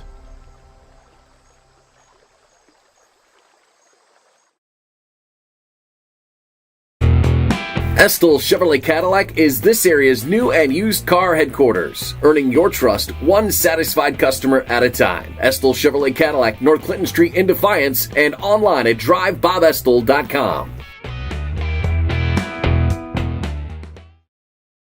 For the past 70 years, Midwest Community Federal Credit Union has been your financial partner, helping you achieve your dreams and secure your future. Midwest Community Federal Credit Union, with locations in Defiance, Bryan, and Napoleon. Find out more at midwestcommunity.org. Simplify your everyday banking with convenient account options and digital banking features that fit your unique lifestyle. Premier Bank, everyday banking solutions designed for you. Explore solutions today at yourpremierbank.com.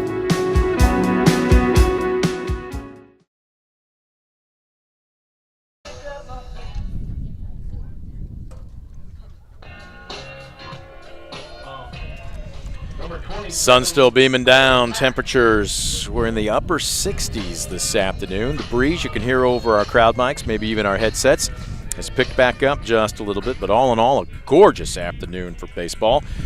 As Tinora, making 6 runs in the top of the 1st, still stand up as we head to the bottom of the 4th. It will be 2, 3, and 4. Max sends a lazy liner. Spichala did field it off a very short hop. That's an all-or-nothing play, but the senior third baseman makes it. And retire Mack for the first out in the 4th. Right now the Rams playing clean on defense, and Mason McQuillan doing a great job pitching with the lead. He's able to get 1 pitch, 1 out to retire Cole Mack. And both these pitchers really in the groove right now. Yep. Mason McQuillan surrendered an infield single to the very first hitter he saw in the bottom of the 1st, and Logan Olinger. After that, he has really settled in. As a matter of fact, he has not faced a batter over the minimum since the 1st inning. As Elijah Aaron digs in, He hit a liner to third that ended up being a double play that snuffed out an early threat. This one's a high chopper over the mound. Charging in is Farrell. It's all or nothing. Not in time. Wow, what a big-time play by Owen Farrell. Boy, he did all he could to take away a base hit from Elijah Aaron. Tremendous play that time by Farrell, but that'll end a streak of 9 consecutive batters retired by Mason McQuillan as Aaron digs out an infield single. As a matter of fact, we have not seen a single fly ball out for Fairview this afternoon, Scoop. Everything has been on the infield. Tells you something about Mason McQuillan and how he's dealing today. So the one aboard and one away. The left-handed hitting Drayden Grinnell Dennis digs in. He's 0 for 1 with a ground out to short. If you're an outfielder for Tinora right now, you've got to stay locked in. You might be feeling a little lonely, maybe get a little distracted. The 1-0 from the stretch. McQuillan just for the second time today. This one's a ground ball up the middle. It could be 2. Farrell steps on second, guns it across the diamond, and that is a twin killing to snuff out the Apache threat. Score at 6-3 on the double play, and it just seems to be the Rams' afternoon. No runs on 1 hit, no errors, and nobody left aboard. I hate to say it, but I don't believe in the broadcaster's jinx either. We're quickly moving through this one. We'll head to the top of the 5th.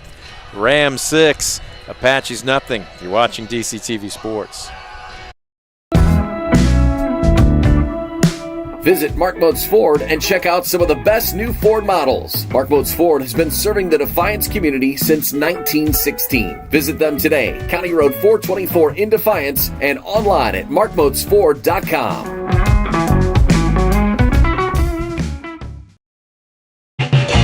Proudly serving the area with the highest quality contracting services for nearly 100 years. Baker Schindler Company of Defiance and Paulding, 419-782-5080. Online at baker-schindler.com.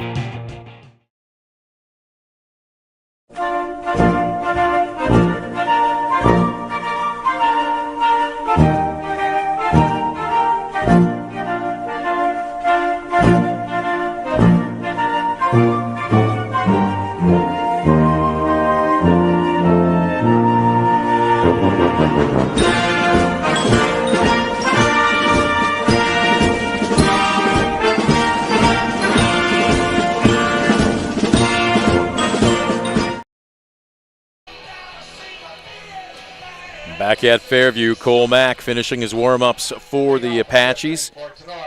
He has retired the Rams in order in each of the last 2 innings. As we head to the top of the 5th, he will face 4, 5, and 6.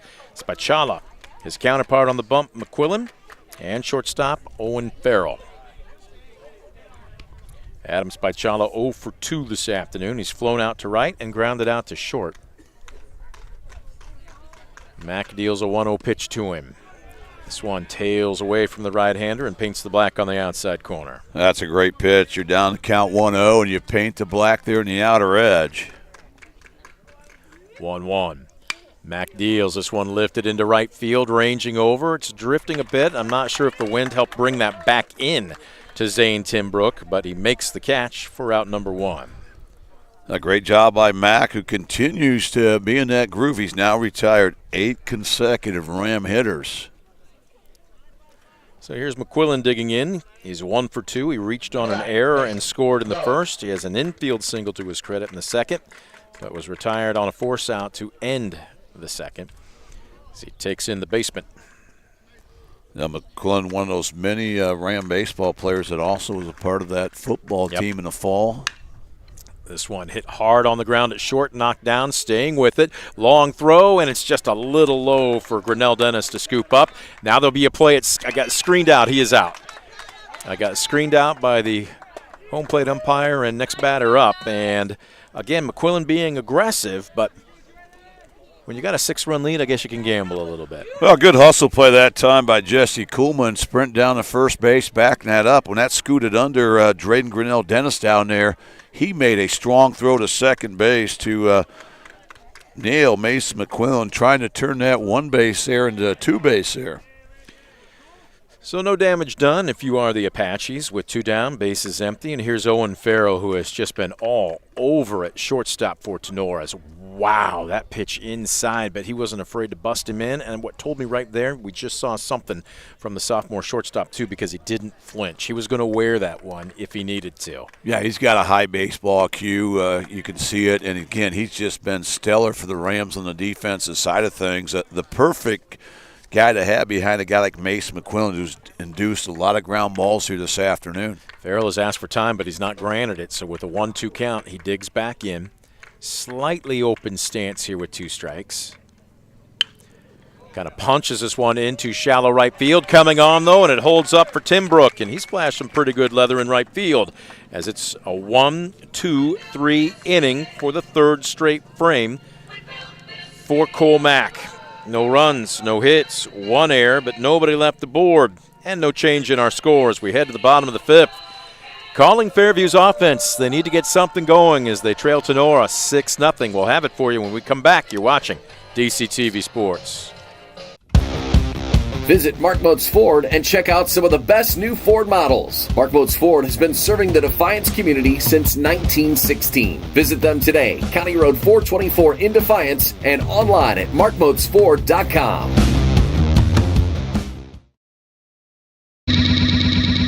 Brunswick Eye and Contact Lens Center. Personalized service and quality products in a friendly and caring atmosphere. Schedule your appointment today. Brunswick Eye and Contact Lens Center. Stadium Drive in Defiance and online at visionsource-brunswickeye.com.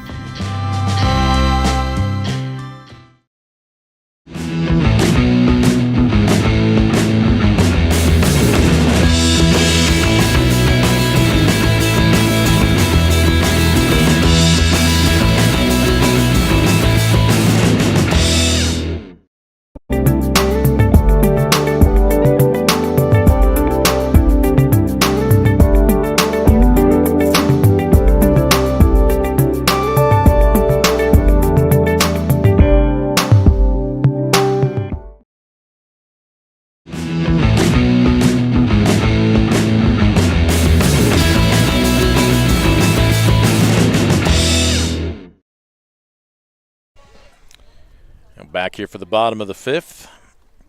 6 runs on 4 hits, no errors for visiting Tinora. No runs on just a couple of hits, 2 errors for Fairview. As freshman Anthony Singer, first pitch swinging inside outs. This one into shallow right field. The first ball of the afternoon to leave the infield for Fairview, and it's a leadoff single. That's a great piece of hitting that time by the freshman. Not trying to do too much. Takes that bender going the other way to right field. And the Apaches, for the second time this afternoon, have their leadoff man on base. That's a good-looking shot from behind home plate. As you see the battery, obviously home plate umpire Larry Killen, but Todd Dunlap moving over. He is the field umpire, getting himself into position. Scoop, I know we've talked about it, but it is a tough task when you just have 2 umpires and only 1 in the field. Todd Dunlap told me he's 66. Now, Todd, I wouldn't have told anybody if you hadn't told me. But he said that's okay because by umpire standards around the OHSAA, he goes, I'm considered young. Swing and a miss. Snap throw down to first. That sails into right field, but the freshman Singer wasn't aware of it. And just as well, I don't think he would have had a shot at an extra 90 feet.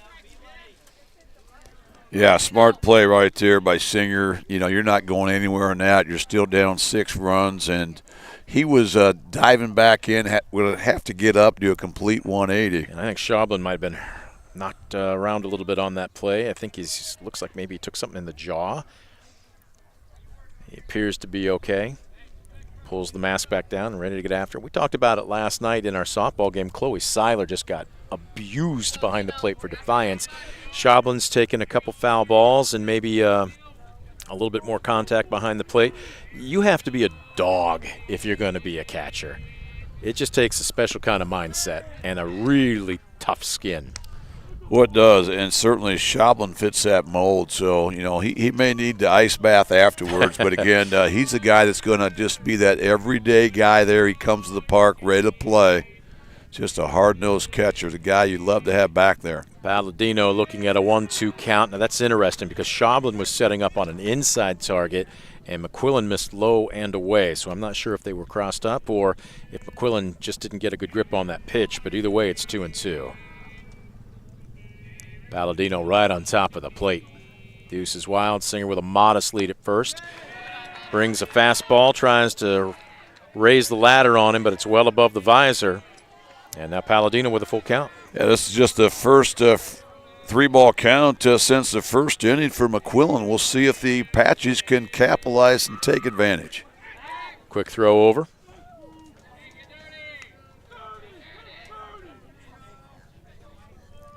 Fairview's offense kept in check for the most part today. They've only had multiple base runners once. That was back in the first inning, and a double play snuffed out that threat.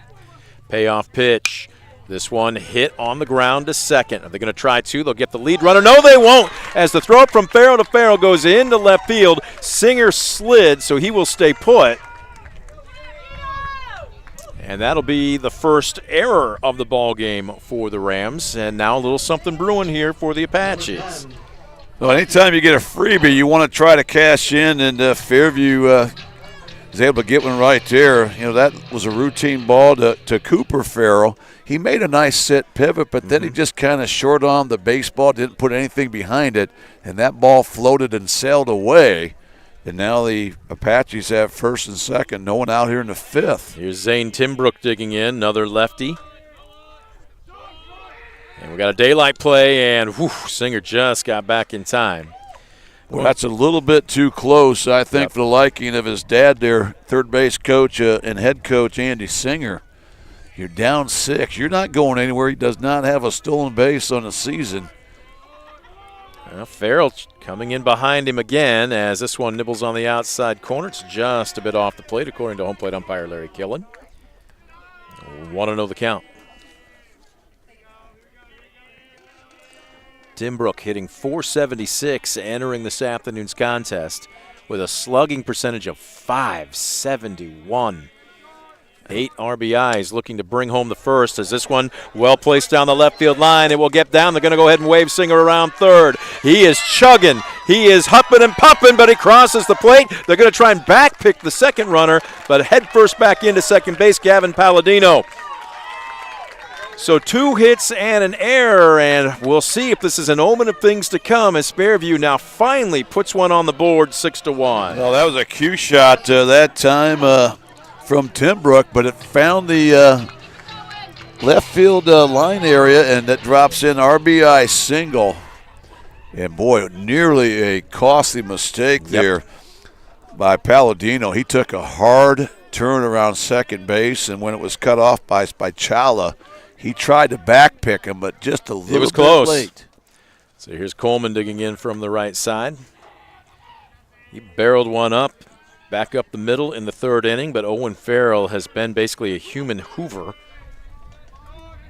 Took away what would have been a single, or I'm sure probably in the Miller household, an Electrolux. You guys have the best housekeeping. Eureka. Okay, fair enough. Owen won the count to the senior catcher. Out of the stretch. McQuillan.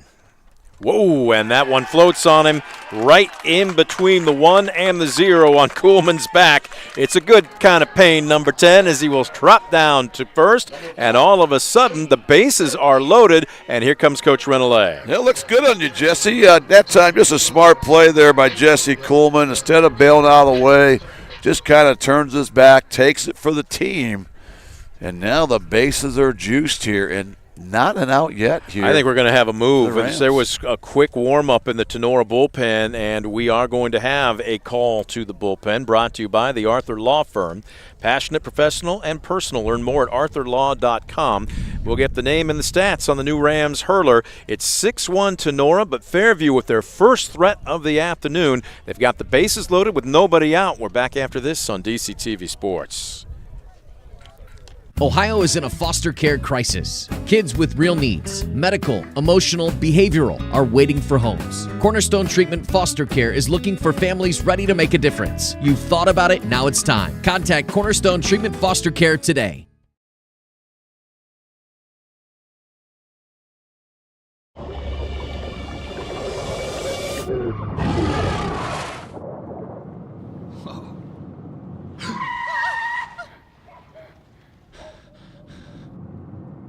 Eyes forward.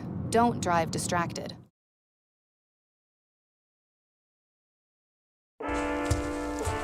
One in 10 kids vape. Each vape pod can contain the same amount of nicotine as a pack of cigarettes. The health class film guy isn't the best person to talk to your kid about vaping. Got a few minutes? You are. Talk to your child about vaping today. For decades, I've taught you everything I know. But only you can prevent wildfires.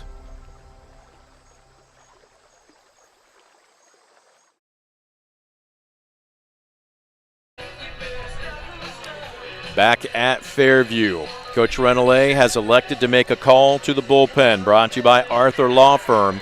And how about this, a mystery man. He is freshman Grady Stark. And you talk about a high leverage situation to inherit, Scoop. Nobody down, bases loaded, still up by 5, but again, Fairview looks like they finally have some wind in their sails. Well, they do. Right now, they've got the tying run standing in the on-deck circle. There's not an out, so even though they're still trailing 6-1, a golden opportunity for the Apaches and a big moment for the freshman, Grady Stark.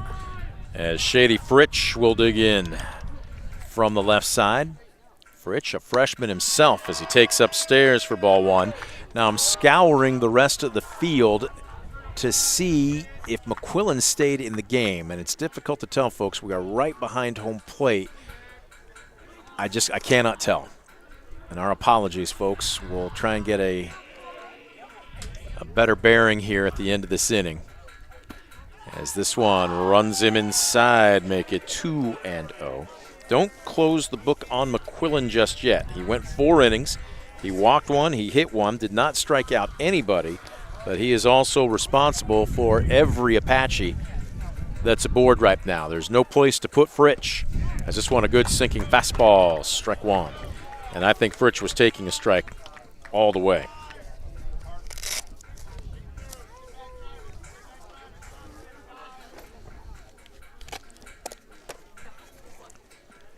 The 2-1 from the stretch. Stark with a high, tight delivery. This one a liner right at Spicciala. He's got it, and he's going to win the race to the bag. It's a double play, second of the afternoon, and some nifty leather by the Tinora third baseman.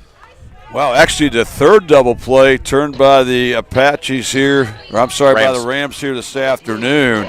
And wow, that is a inning-changing play right there. That ball was hit on the screws, a good oppo shot that time by Shady Fritsch. But right at Adam Spicciala. Spicciala alertly is able to double up Gavin Palladino off of third base. So 2 aboard, but now 2 down as the lineup turns over. Logan Olinger taking a trip to the plate for the 3rd time this afternoon. He's 1 for 2 with an infield single. Boy, how things just changed in one swing of the bat. 1-0. Righty-lefty matchup, tries to bust him inside, is off the mark. Well, you're right. If that ball's to the right or left, that's going to be a 2-run single at best for the Rams, and that's going to bring the tying run to the plate. Instead, boy, that's just a dagger for this inning. Changes the whole complexion. So this one popped up left side. It will get out of play. McQuillan has moved to second. So I believe he has now replaced Cooper Farrell, unless Farrell moved over, but it does not appear so. And you're not going to replace Owen Farrell. So it looks like it was just a straight swap for McQuillan for Cooper Farrell. Now it's second base. 2-1 the count. This one high and upstairs. Schaublen was thinking about a snap throw, but that would have actually been right off the face of Logan Olinger. So he hangs on to it, and the count now 3-1. Olinger going to be zoning up here. You're looking for one pitch in one spot, aren't you? No doubt about it. Dead red here. 3-1, runs him inside, ball 4, and Fairview has the bases juiced for the 2nd time this inning. Number 27, Cole Mack. Well, how about this? You got a chance to help out your own cause right now as pitcher. Cole Mack will stroll to the plate with 2 outs, bases loaded here in the bottom of the fifth. He's 0 for 1 with a walk. But right now for Cole Mack, just find a way to extend the inning. Get on base. Yep. Bring home at least a run. Keep this inning alive. Shovlin with an outside target, but this is upstairs, and the freshman Grady Stark trying to settle in and find his rhythm. I hate to say, are you taking a strike here if you're Mack? But what's your approach? I have no problem taking a strike here. You got a freshman pitcher. You got a big scenario here. You want to try to milk this inning as much as you can. He's also shown a little wildness, especially upstairs. And now the count 2-0 for Cole Mack. They're going to take a mound visit here. It looks like they're going to. I was about to say, is this where you'd like your senior catcher to go out and have a chat with him? But the coaching staff is going to go ahead and take the bull by the horns. Well, I think it's a smart move. It's a huge juncture in this ball game. Fairview has had some opportunities this inning. That double play by the Rams have really minimized things, but you're not out of the woods yet. You don't want to go to a 3-ball count, especially with the 3-hitter Elijah Aaron, who leads the Apaches with a .486 average in the on-deck circle. Well, their offense has been stymied up until now. And, again, great barreled up ball by Shady Fritsch, the 9-hole hitter, but right at third baseman Adam Spichala, who got an unassisted double play. Still dicey, though, with 2 down. The bases remain loaded after the 2-out walk to Olinger. And Cole Mack just trying to stay loose here. And at 2-0, it might as well be 3-0, right? You're looking for one pitch, one spot. You're zoning up here. Yeah, you have to. Right now you're looking for a fastball only, and you're wheel well. If you don't get it, you're taking all the way. And he may be taking all the way here as far as Coach Singer, knowing that you're not going to tie the game here with one swing. No.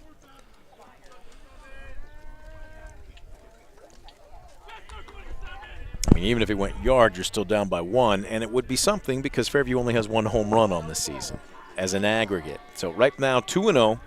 Mack just looking for something in his wheelhouse. And there's an obligatory fastball right down central. That is center cut as center cut gets, and Mack was taking all the way. Yeah, nothing wrong with that. You're still in here's count at 2-1, so be disciplined. You're not swinging at just any strike right here, something in your nitro zone. From the stretch and the letters. Stark deals just off the outside corner. Boy, that's a competitive pitch, but again, just an inch off that black. And now the 3-ball count, what you don't want to do with the bases juiced. 3-1. Stark from the letters. Mack digging in. Upstairs, ball 4, and he's walked in a run. Good patience that time by Cole Mack. He wants to be up there swinging, trying to help his own cause, but he helped his own cause by being patient, draws the walk, gets an RBI for it, and now all of a sudden the tying run comes to the plate in a 3-hitter, Elijah Aaron, who we mentioned, .486 hitter, .564 on-base percentage, just phenomenal. Aaron 1 for 2 today, an infield single, also lined into a double play at third base at Spichala.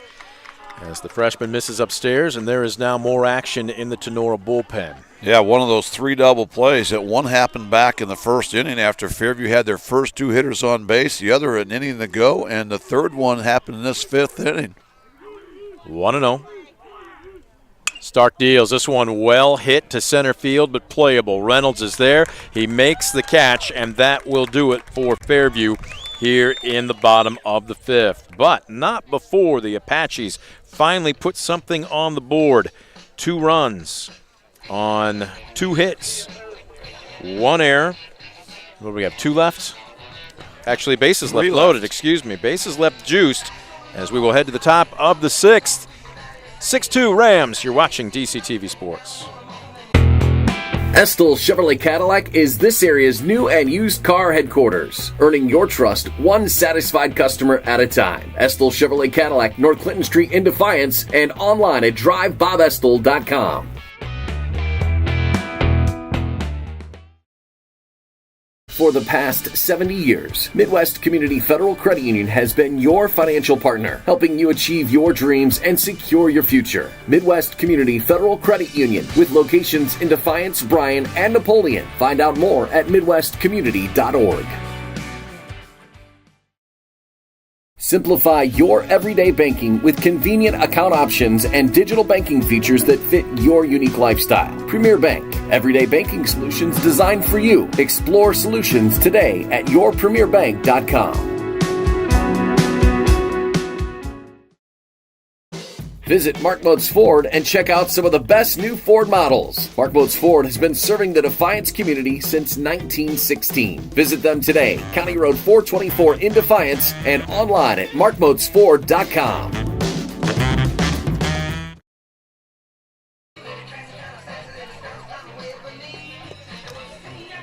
Top of the sixth, Fairview putting up a crooked number in the bottom of the last frame, and we've got an interesting ball game. Rams 6 runs on 4 hits, 1 error. Apaches 2 runs on 4 hits, 2 errors, as Colmack trying to keep it where it's at. It's the top of the sixth, brings up the bottom of the order for Tinora. Logan Stein will lead it off, Owen Reynolds on deck, and Trenton DeLarber in the hole. Mack, since that first inning where he walked or hit each of the first 3 Ram hitters, was ahead in every count, but missed, got a little wild within the strike zone, surrendered a half dozen, and since then he's been nearly untouchable. But 6 runs is a lot, especially in the first inning, and they've stood up so far. Yeah, the last 14 Ram hitters, they've only had 1 hit. Whew. And meanwhile, Mack has not walked or hit a batter during that spell as well. And there's a nasty-looking bender that Stein swings through. 1-2. Mack working quickly. Elevates. This one lifted to right. In a couple steps. Now back a couple. And Zane Timbrook has been pretty steady in right field. 1 away. A good sequence that time by Cole Mack. He was able to move the ball around a little bit, and then he elevated the pitch there. 1-2. Induces the fly ball to Timbrook. A big first out there for Cole Mack, trying to get the shutdown inning after his offense put up 2 runs just moments ago.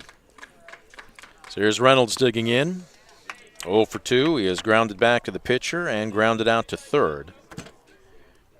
That ground out to third was in the third. It was a shot right between the wickets, but nicely fielded by Singer as he lifts this one fairly deep to center field. But on his horse, Garza hauls it in. 2 down. Great jump off the bat that time by Gavin Garza, who had to he was shading to the left field side, but he went a long ways there, made a nice running catch. And right now, Cole Mack just continues to deal. So here's DeLarber digging in.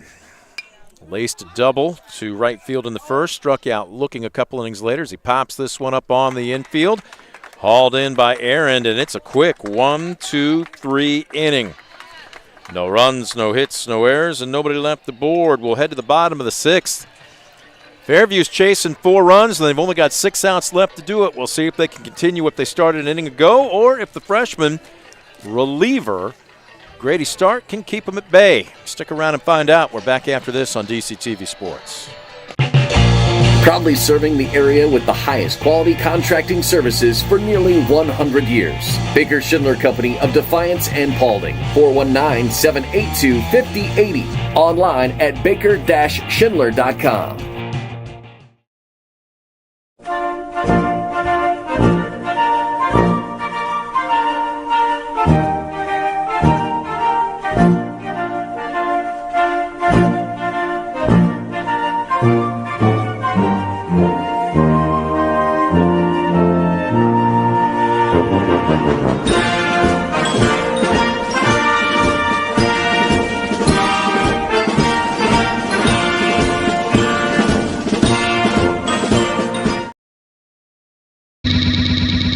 Brunswick Eye and Contact Lens Center. Personalized service and quality products in a friendly and caring atmosphere. Schedule your appointment today. Brunswick Eye and Contact Lens Center. Stadium Drive in Defiance and online at visionsource-brunswickeye.com.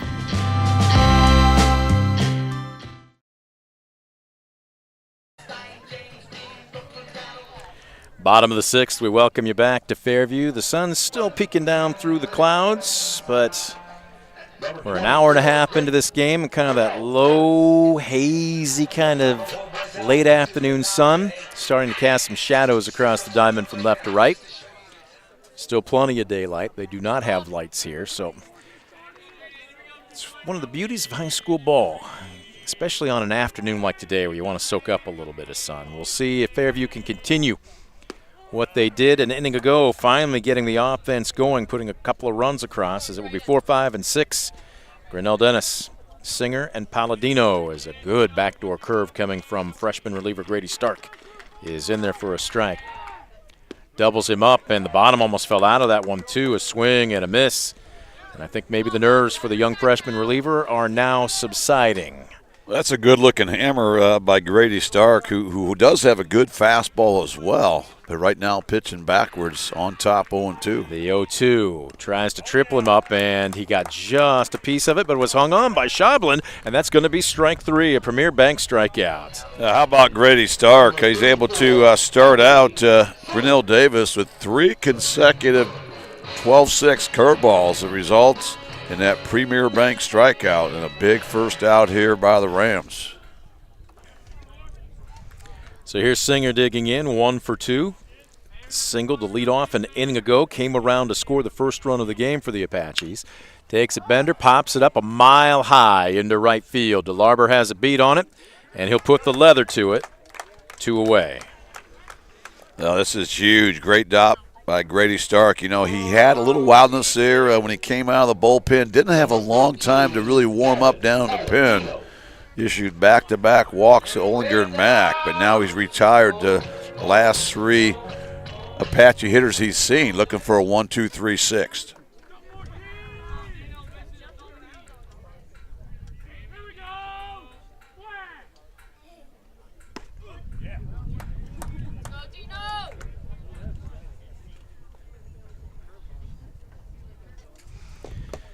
Palladino will dig in.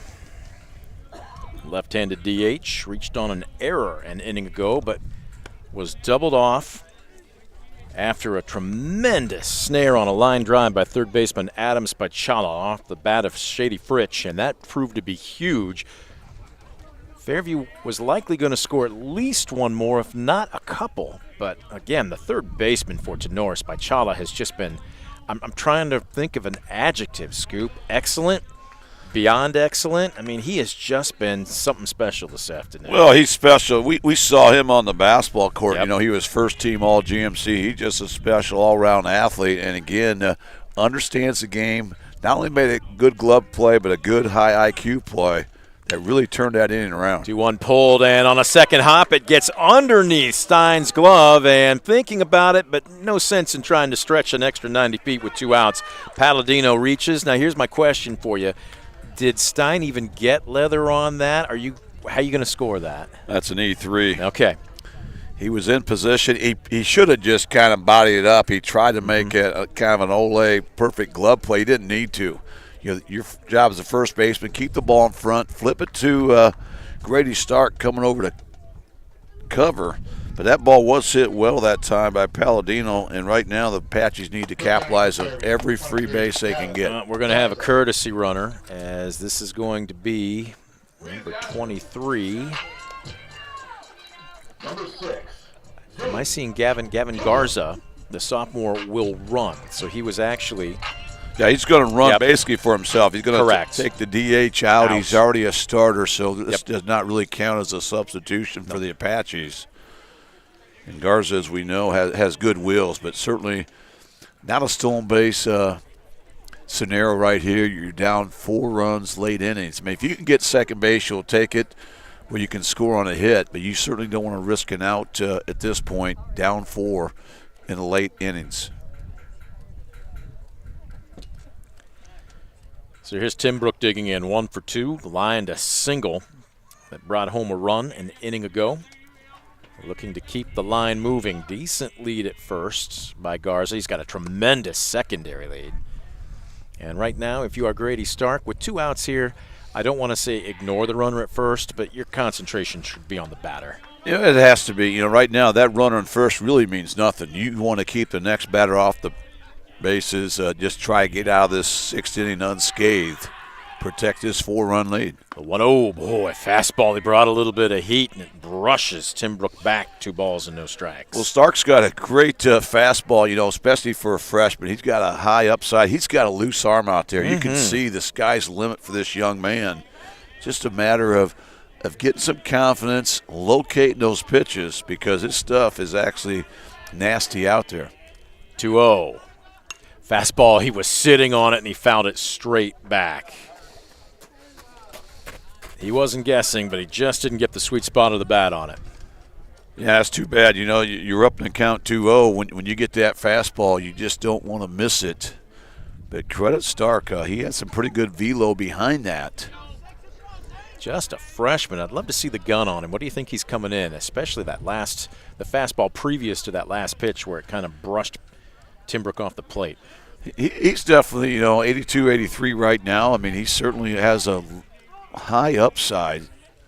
Brings a backdoor bender there, and that's just a beauty. Strike 2. It was. You're thinking fastball there, and then he freezes you with that nasty backdoor bender.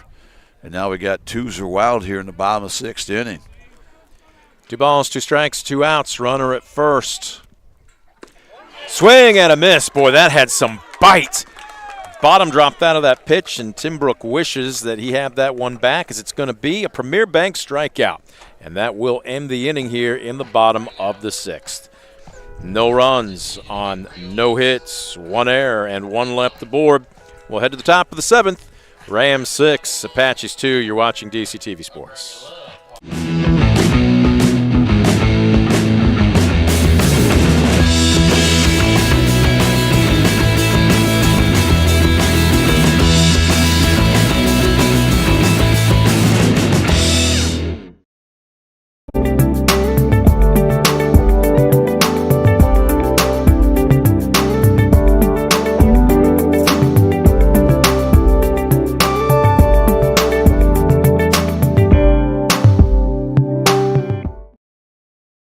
Ohio is in a foster care crisis. Kids with real needs, medical, emotional, behavioral, are waiting for homes. Cornerstone Treatment Foster Care is looking for families ready to make a difference. You've thought about it, now it's time. Contact Cornerstone Treatment Foster Care today.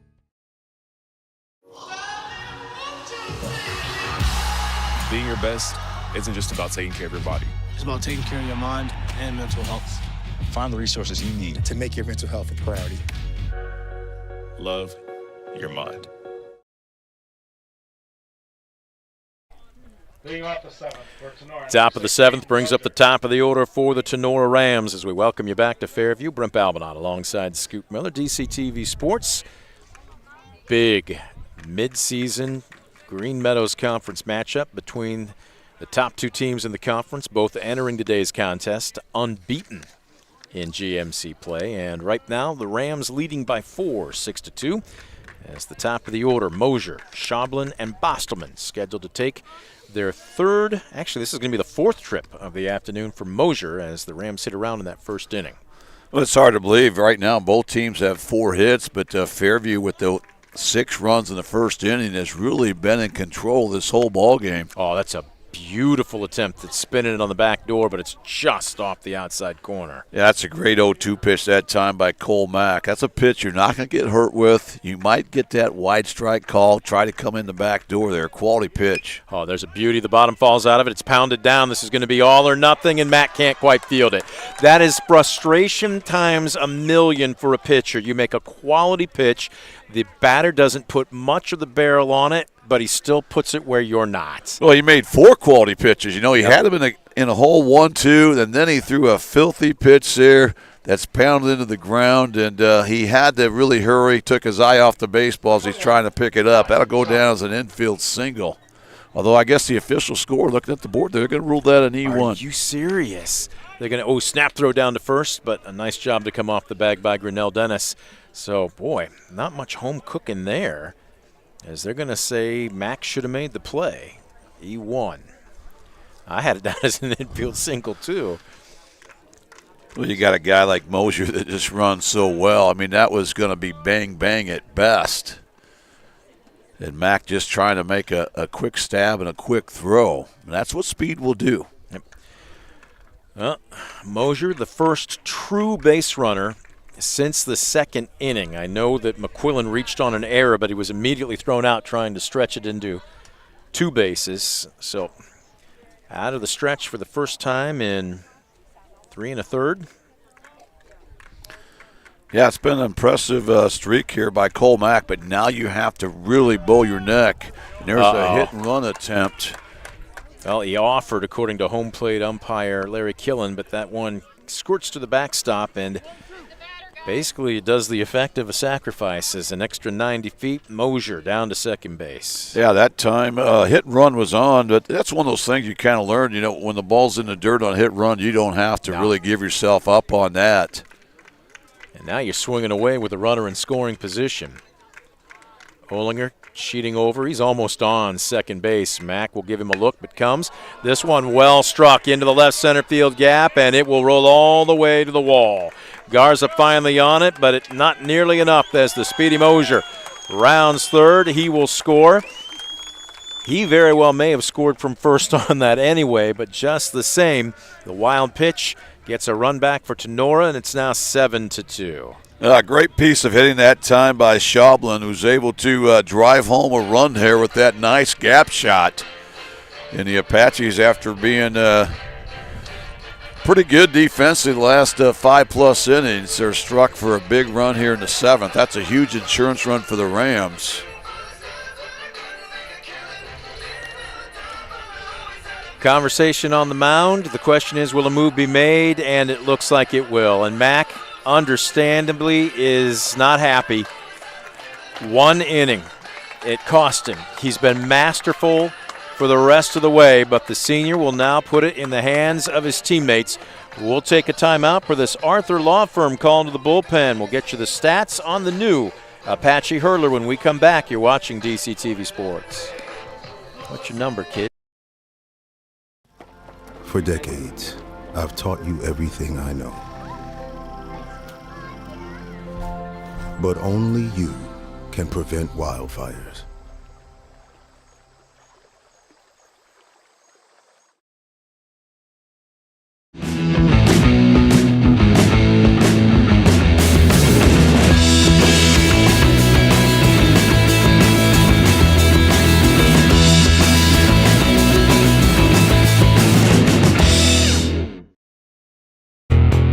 Estill Chevrolet Cadillac is this area's new and used car headquarters, earning your trust one satisfied customer at a time. Estill Chevrolet Cadillac, North Clinton Street in Defiance, and online at drivebobestill.com. For the past 70 years, Midwest Community Federal Credit Union has been your financial partner, helping you achieve your dreams and secure your future. Midwest Community Federal Credit Union, with locations in Defiance, Bryan, and Napoleon. Find out more at midwestcommunity.org. Simplify your everyday banking with convenient account options and digital banking features that fit your unique lifestyle. Premier Bank, everyday banking solutions designed for you. Explore solutions today at yourpremierbank.com.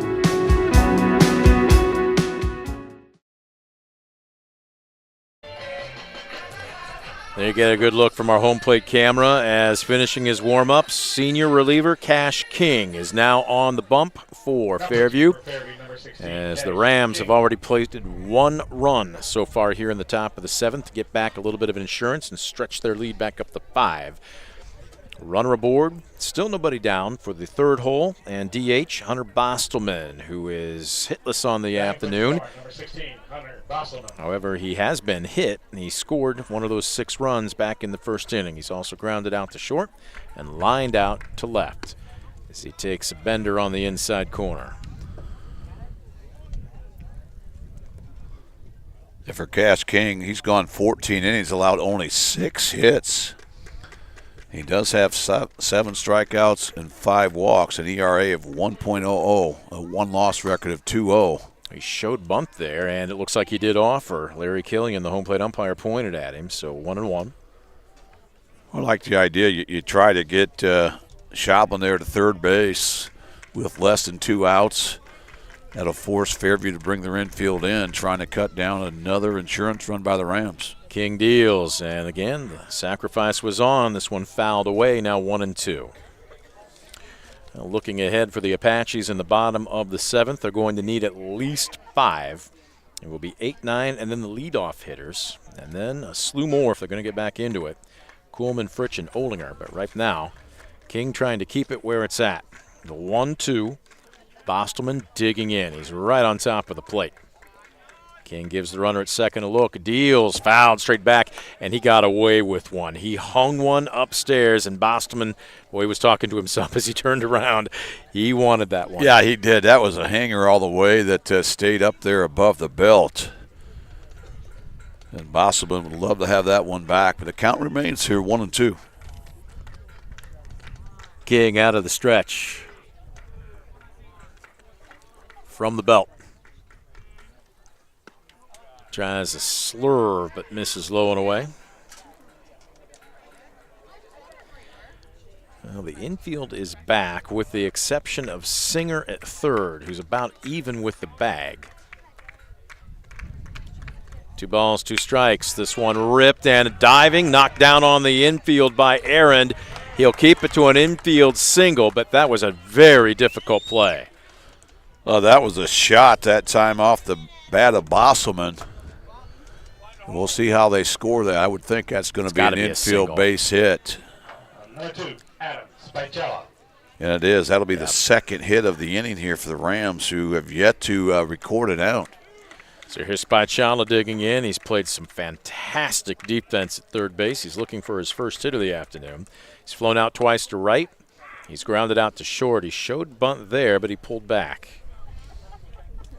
Yeah, certainly a bunt scenario. You still have no outs. You want to try to stay out of double play, try to get a couple guys in scoring position where you can really open up this lead. The 1-0. King deals. It's in the dirt, keeping it in front of him, but it still scoots away from Kuhlman enough that both runners will advance. Well, that'll work just as good as a sack bunt. Yep. So now Spicella, you would suspect with no outs, he's going to be swinging away. Infield's going to be forced to come in for Fairview because right now I thought you cannot allow another run to score. You're going to have to roll the dice, bring your infield in. And right now Spicella can be very situational. Yep. He's up in the count 2-0. Anything upstairs, you try to lift to the outfield, get a sac fly. Anything in your nitro zone here on a hitter's count, you're just trying to hit it hard up the middle. You're going to score maybe at least 1 run, possibly 2. Kuhlman goes out to the mound to have a chat with King. The third baseman Singer was also in on the convo. Well, Spicella entered today's game hitting, am I seeing this correctly? There's no way. Let me double check. He was hitting an even 500?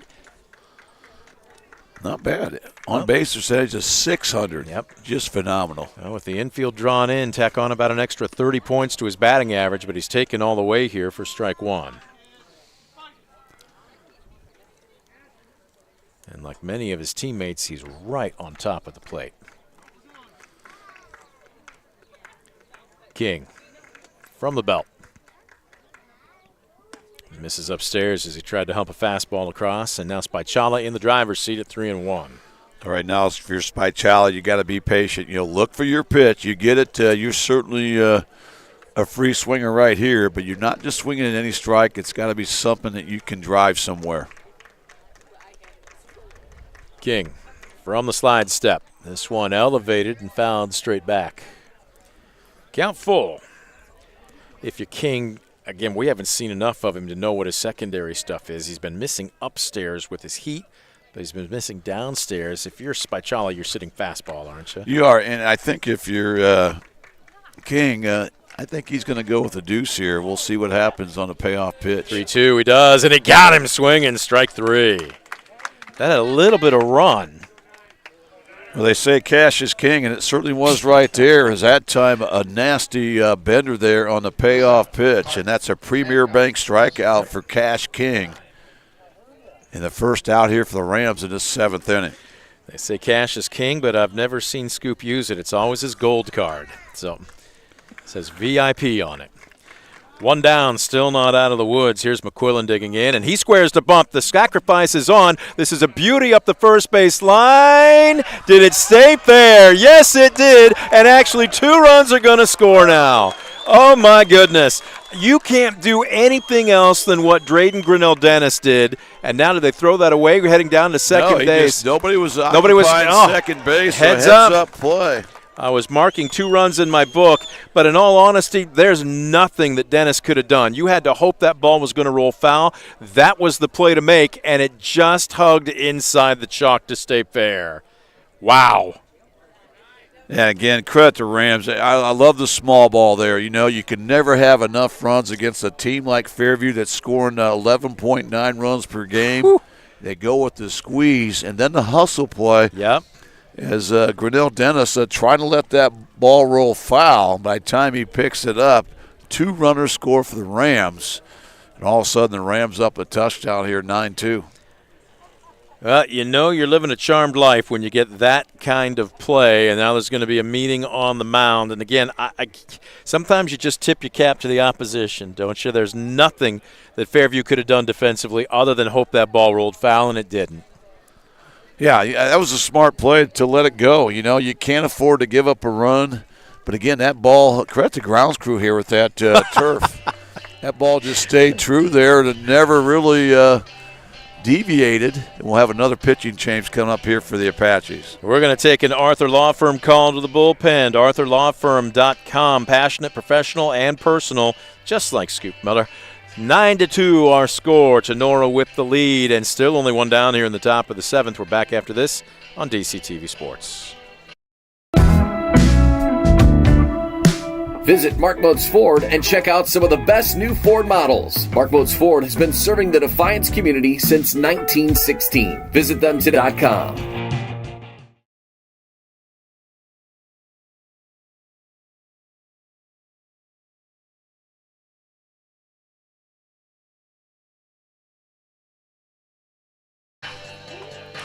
Top of the 7th, still only 1 away, and a runner at second. Third pitcher of the afternoon for Fairview. It will be Jonah Schinninger, and Scoop's got the line on him. Well, for the sophomore, Schinninger, he comes in having thrown 3 1/3 innings this year, has a spotless 0.00 ERA. During those 3 1/3 innings, he's allowed 5 hits, 1 walk. He has 5 strikeouts. And right now, just trying to minimize damage here as the Rams have really erupted here with 3 runs and just 1 out. And Mason McQuillan, after dropping a beautiful squeeze bunt for a base hit, ends up swiping second as nobody was covering there in the middle infield. So how do you score that for those at home? That is a base hit, 2 RBI, and then you give him a stolen base because it was after the play was made. Actually, Fairview was holding the ball in their hand there in the infield, and he just took off for second. So give him a stolen base. And again, just a heads-up play. He's had a stellar day here this afternoon. And we're going to grab him after the game. I think by far and away he's been – look, this is a team win, let's be honest. But, boy, have yourself a game number 9. Squaring to bunt here, Owen Farrell, as Tinora still trying to manufacture some runs with a runner at second here and only 1 away in the top of the 7th. Well, if you followed Tinora baseball over the last not only years but decades, it's something that's always a part of their arsenal. They're not afraid to swipe a base. All daylight plays on, and boy, just back in time. McQuillan trying to stay heads up. Yeah, pretty good move that time by Schinninger. That's a timing play that time, and good heads up there by McQuillan to alertly get back in and dive under the tag. From the stretch, Schinninger squaring to bunt. This one's low and away. Scoop, hard to believe. This almost has a championship tournament game kind of feel to it. There's still plenty of ball left to be played for both these two teams. As a matter of fact, looking at 2 days from now, Tinora is going to be on the road at a tough Edgerton squad. As this one misses way upstairs. Fairview's got 7 days off. They don't come back until next week. But they've got to take on a Wayne Trace team that's also looking to finish up the regular season strong. Yeah, a lot of ball to be had, but we all knew that this was going to certainly the last 2 unbeatens in conference play. this was going to be a game that you win this one, you are in control of your own destiny. This one misses downstairs, ball 4, and the line keeps moving for the Rams here in the top of the 7th. Logan Stein will dig in 1 for 3. Singled, brought home 2 runs as part of that 6-run first. He's also popped out to second and flown out to right. Right now, Fairview, and in particular Sinninger, trying to induce what he's hoping to be an inning-ending ground ball double play. Squaring to bunt. Snap throw down the first. They've got the runner, and that's just drifting a little too far off. Scoop, Owen Farrell, there's the young pup in him. The sophomore got just a little too aggressive, especially with a lead runner at second. There's no need to take that big of a second. You're right. there. There's a youthful mistake. If the bunt gets down, the play's not going to be at second. It's either going to be at first or third. In fact, nobody's going to even be covering second. So that time he just got into no man's land, a youthful mistake, but one he'll certainly learn from. So a big second out. Runner still at second base as Stein takes a strike. Brent, getting back to Cole Mack, he went 6+ innings, could not get an out here in the 7th inning, but he gave up just 5 hits and just 2 walks. But unfortunately for him, 3 of those 5 hits came in the first inning. 1 of those walks came in the first inning. Of course, 2 hit bats in the first inning. You combine that with a Fairview error in that first inning. It was just bad math there for that Apache defense, as that 6th spot there by Tinora certainly looms large right now. The 1-1 to Stein. Takes a big sweeping frisbee. That thing changed about 2 lanes of traffic. Strike 2. Well, it did, and also started out at the letters and ended up right below the knees. So good-looking bender that time from Sinninger. The 1-2, Stein. Stays in, choking up just a little bit on the bat. From the letters, Bender tried to front door him that time. Nothing doing. 2-2. Well, we've seen Fairview. They're not afraid to throw inside, and that ball kind of started right at Stein that time. He stayed in there, tried to find its way across the plate just a little inside. Now we got 2s are wild here for the Rams here in the 7th inning. 2 balls, 2 strikes, 2 outs. Runner at second. The runner goes. This one a ground ball. 2 hops to short. Coming in on it, Aaron. Boy, when you got a cannon like he does, you can play back and take your time, and you see exactly why. Score at 6-3 to retire Tinora here in the top of the 7th, but not before the Rams get a ton more insurance. 3 runs on 3 hits, 1 error, and 1 left aboard. We'll head to the bottom of the 7th. Fairview needs at least 7, or this one's in the books. We'll have it for you right after this on DCTV Sports. Brunswick Eye and Contact Lens Center. Personalized service and quality products in a friendly and caring atmosphere. Schedule your appointment today. Brunswick Eye and Contact Lens Center. Stadium Drive in Defiance and online at visionsource-brunswickeye.com.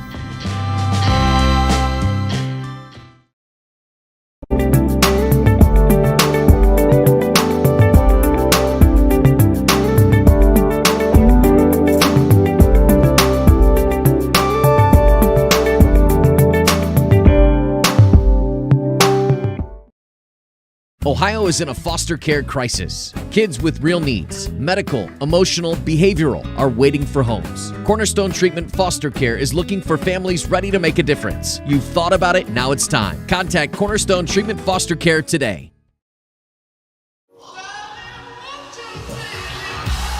Being your best isn't just about taking care of your body. It's about taking care of your mind and mental health.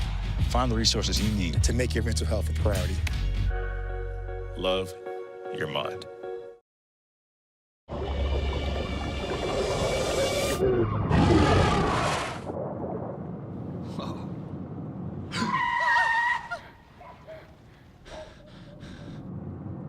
Eyes forward.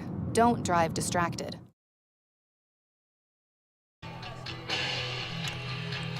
Bottom of the 7th. Fairview down to their final 3 outs. 9 runs on 6 hits, 2 errors for visiting Tinora. Home Apaches, 2 runs on 4 hits, 4 errors. I know that is going to make Coach Singer wince. Nothing you can do right now except find your way aboard and keep the line moving if you are senior catcher and leadoff man Jesse Kuhlman. First pitch swinging, he had a healthy cut and comes up empty against the freshman reliever Grady Stark. How about Grady Stark? He's really gotten confidence as he's coming out of the bullpen back in that 5th inning. Yep, really settled in. This one a little low and away. You can't get a much higher – actually, you can't get a higher leverage situation. I guess you could if the winning run was aboard. But he inherited the bases loaded with nobody out. And 2 runs had already come across. At the time, it was a 6-2 ball game. It was. That was certainly a high leverage situation, especially for a youngster getting his varsity debut. Chopper up the middle, off the short hop, throwing off the back foot, and almost the spectacular play by sophomore shortstop Owen Farrell. But Coleman legs out. I'm assuming they're going to call that an infield single. Nope, they're going to spark an error up there. Yeah, they spotted that in air, and again, credit Farrell. He stayed with it. Ball bobbled there. He barehanded it, tried to throw a pill there across the infield. That'll be the 3rd Ram error of the afternoon. 7 combined between the two teams. Although that's a tough play because on a chopper that's pounded that high over the mound, you can't sit back and take it on a second hop, can you? It's got to be all or nothing. I agree. I needed this scorekeeper when I was pitching. My ERA might have been 0-0-0. So 1 aboard here. Shady Fritsch digs in. He squares to bunt and takes just below the knees. Fritsch sent an absolute screamer to third base, which was snared by Adam Spichala with the bases loaded back in the 5th, and Spichala outran the base runner to third for what now I think could be arguably called the play of the game because it was a double play. They did get 1 more run after that, but Fairview was set up to have a much bigger inning, and Spichala has turned 2 double plays. The Rams as a team have turned, 3 this afternoon? Yeah, you're right. The way that 5th inning started out there for that Ram defense, they would have been happy to give up just the 2 runs, but that double play really turned that inning around. It could have been much, much worse, as you alluded to. So 2 balls and no strikes. Fritsch kept showing bunt, but right now digging back in with a 2-0 count. Kuhlman, good secondary lead, and this pitch paints the black on the outside corner. Well, that time Fritsch taking all the way, understands you're not going to hit a 7-run homer here, so you just have to find a way to get on base and keep the line moving with no outs here in this 7th inning with the Apaches still down big. 2-1, runs him inside. Boy, that's working the outer and then the inner third of the plate. Both halves. Fritsch was, I don't want to say cheating, but he was certainly looking for something center cut, and that busted him inside for strike 2. Yeah, that had a lot of lateral run, a lot of glove side run there. Nice-looking fastball. Tries to backdoor him, but this one is outside, and the count now runs full. Fritsch is really choking up on that bat. Payoff pitch coming up. Swing and a miss. He got him. Strike 3. And is my book, that's the 2nd. Yes, 2nd strikeout of the afternoon for Tenora's pitching staff. Is it the 3rd? It's the 3rd, and all by this young man right here, Grady Stark. I got the first one an inning ago. Sorry there, Brady. Trying not to shortchange him on a strikeout there. That's a Premier Bank strikeout, too. Yeah, he's been impressive. That was just a fastball he challenged Fritsch with, and Fritsch just swung through it. Big first out there for the Rams, just 2 outs away. Boy, he's got that bender now working as well as that comes across the outer third and runs right underneath the fists of Olinger for a strike. I'm assuming he'd call that his slider. I would say as much lateral movement as it had. And there's another that hit filthy him? one there Yes, that's going to pluck him. I was going to say, does that have some cutter action to it a little bit? It does break down, but I'd be curious what he officially calls that pitch.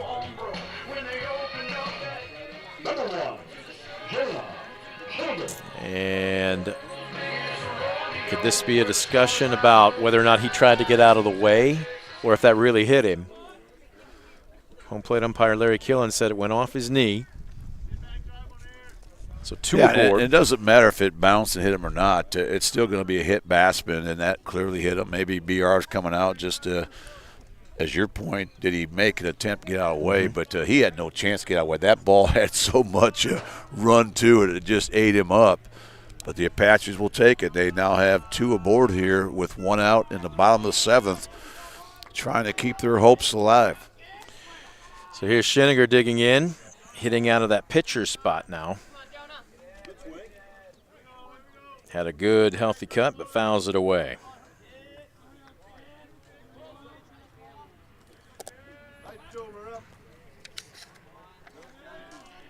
Owen won the count. And Schinniger will step out. Jonas Schinniger hitting .387 on the season. He's predominantly been their closer, but trying to keep use his bat here to help his team as this one gets buried. A nice stop by Schablin. Yeah, great job by Schablin. You want to keep that double play in order. You don't want those runners to advance. So, again, just the hustle play. A lot of times people, well, we're up 7 runs. That's not a big deal. That's a big deal. You keep the double play in order there. You give your pitcher some confidence to throw that hard slider downstairs. 1 ball, 1 strike, 1 out. Runners at first and second, bottom of the 7th. Ooh, that's inside, and that goes right off his tailbone. And Grady Stark, boy, as good as he looked to Shady Fritsch there, he's now hit back-to-back batters. And the bases are loaded. Now this is how the inning started kind of for Fairview back when they were on defense in that first inning as they jump-started the Rams. And now Fairview with an opportunity here. It looks like we may have another call the bullpen. We are.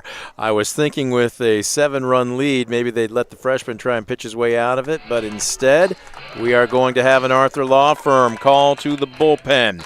The new Tinora hurler is number 19, and that is Connor Hornish, another freshman. We'll break him down for you when we come back. You're watching DCTV Sports.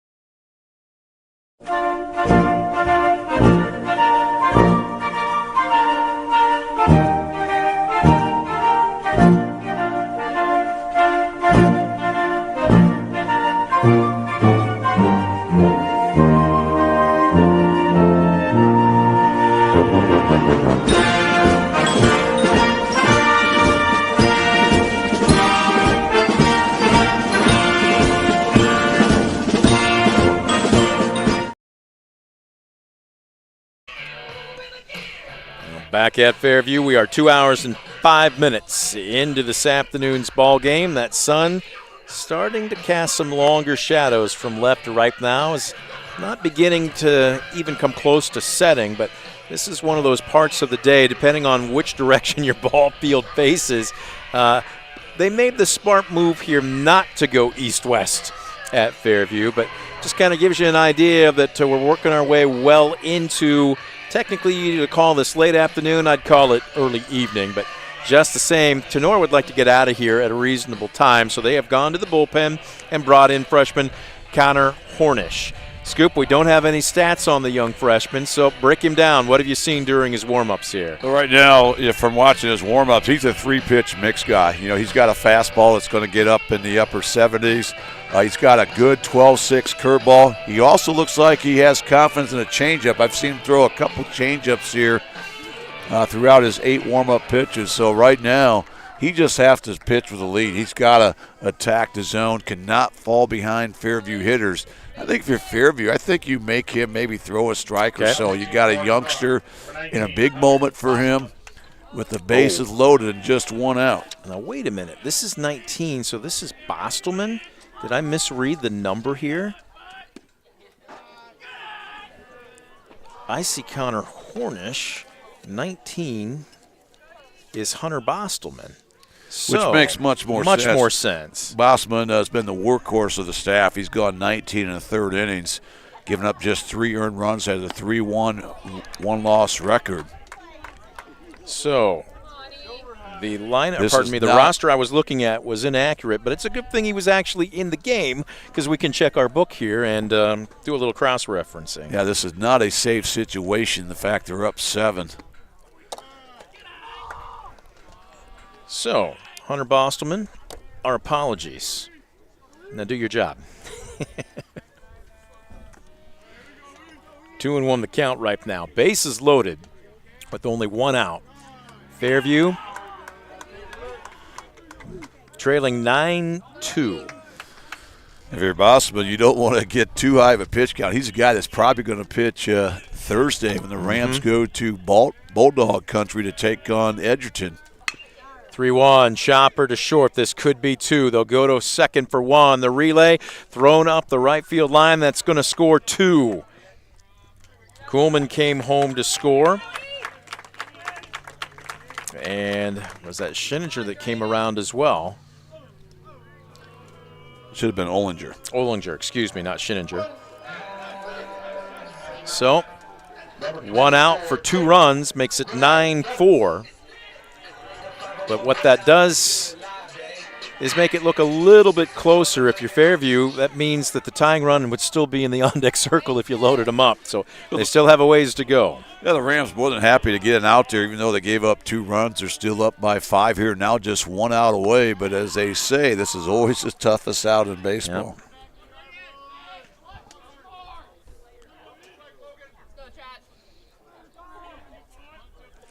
Trying to get my book accurate.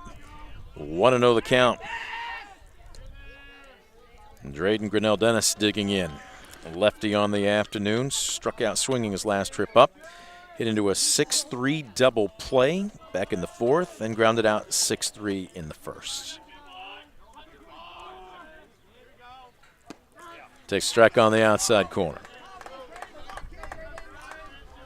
Yeah, nothing wrong taking a strike there. You're just trying to keep the line moving. You're still down 5 big runs. Get on base any way you can. The 1-1. Popped up, left side, will get out of play. And so the Apaches down to their final strike. They have plated 2 runs without a single hit so far this inning. 2 hit batters and an error. But Tinora, now how big were those 3 runs an inning ago, Scoop? Oh, absolutely. Now you're talking the tying run up to plate to a whole different scenario. Right now, Hunter Bosselman trying to get that final strike here and move his team to a perfect 4-0 in GMC play. The 2-2. Tried to hump it up, and he misses upstairs. This is where if you're Grinnell Dennis, I know it's so tough, but you got to stay loose. Hands loose, arms loose. He's taking a deep breath, couple of them. He's trying to slow the game down. 3-2. Bostelman from the stretch. Deals. Got him swinging. Strike 3, and there is your ball game, and it comes on a Premier Bank strikeout. So 2 runs on no hits, 1 error, and 1 left the board. Late challenge by Fairview, though, comes up short as the Rams remain unbeaten in GMC play with a 9-4 win on the road, handing the Apaches their first loss in GMC play. We're going to take a quick timeout. When we come back, the Brunswick Eye and Contact Lens Center postgame show. Don't you go anywhere. You're watching DCTV Sports. Brunswick Eye and Contact Lens Center. Personalized service and quality products in a friendly and caring atmosphere. Schedule your appointment today. Brunswick Eye and Contact Lens Center. Stadium Drive in Defiance and online at visionsource-brunswickeye.com.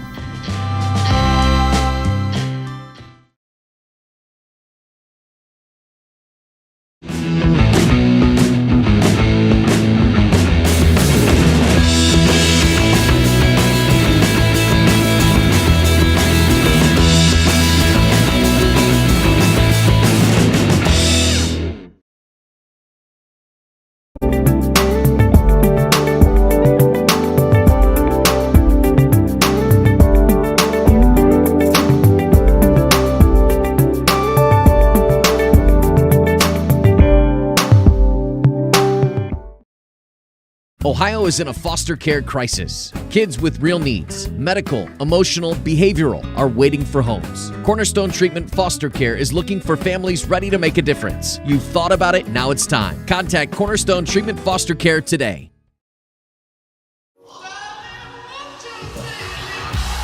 Being your best isn't just about taking care of your body. It's about taking care of your mind and mental health. Find the resources you need to make your mental health a priority. Love your mind.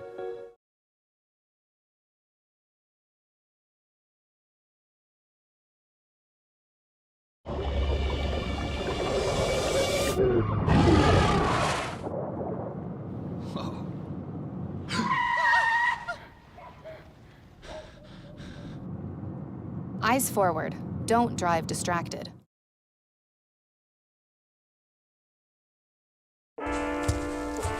One in 10 kids vape. Each vape pod can contain the same amount of nicotine as a pack of cigarettes. The health class film guy isn't the best person to talk to your kid about vaping. Got a few minutes? You are. Talk to your child about vaping today. For decades, I've taught you everything I know. But only you can prevent wildfires.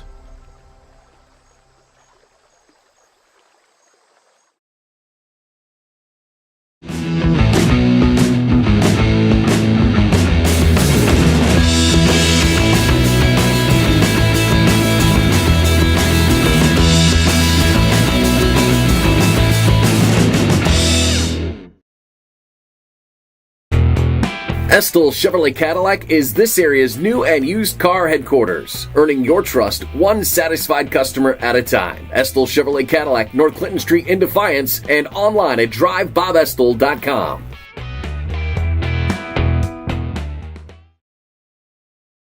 For the past 70 years, Midwest Community Federal Credit Union has been your financial partner, helping you achieve your dreams and secure your future. Midwest Community Federal Credit Union, with locations in Defiance, Bryan, and Napoleon. Find out more at midwestcommunity.org. Simplify your everyday banking with convenient account options and digital banking features that fit your unique lifestyle. Premier Bank, everyday banking solutions designed for you. Explore solutions today at yourpremierbank.com.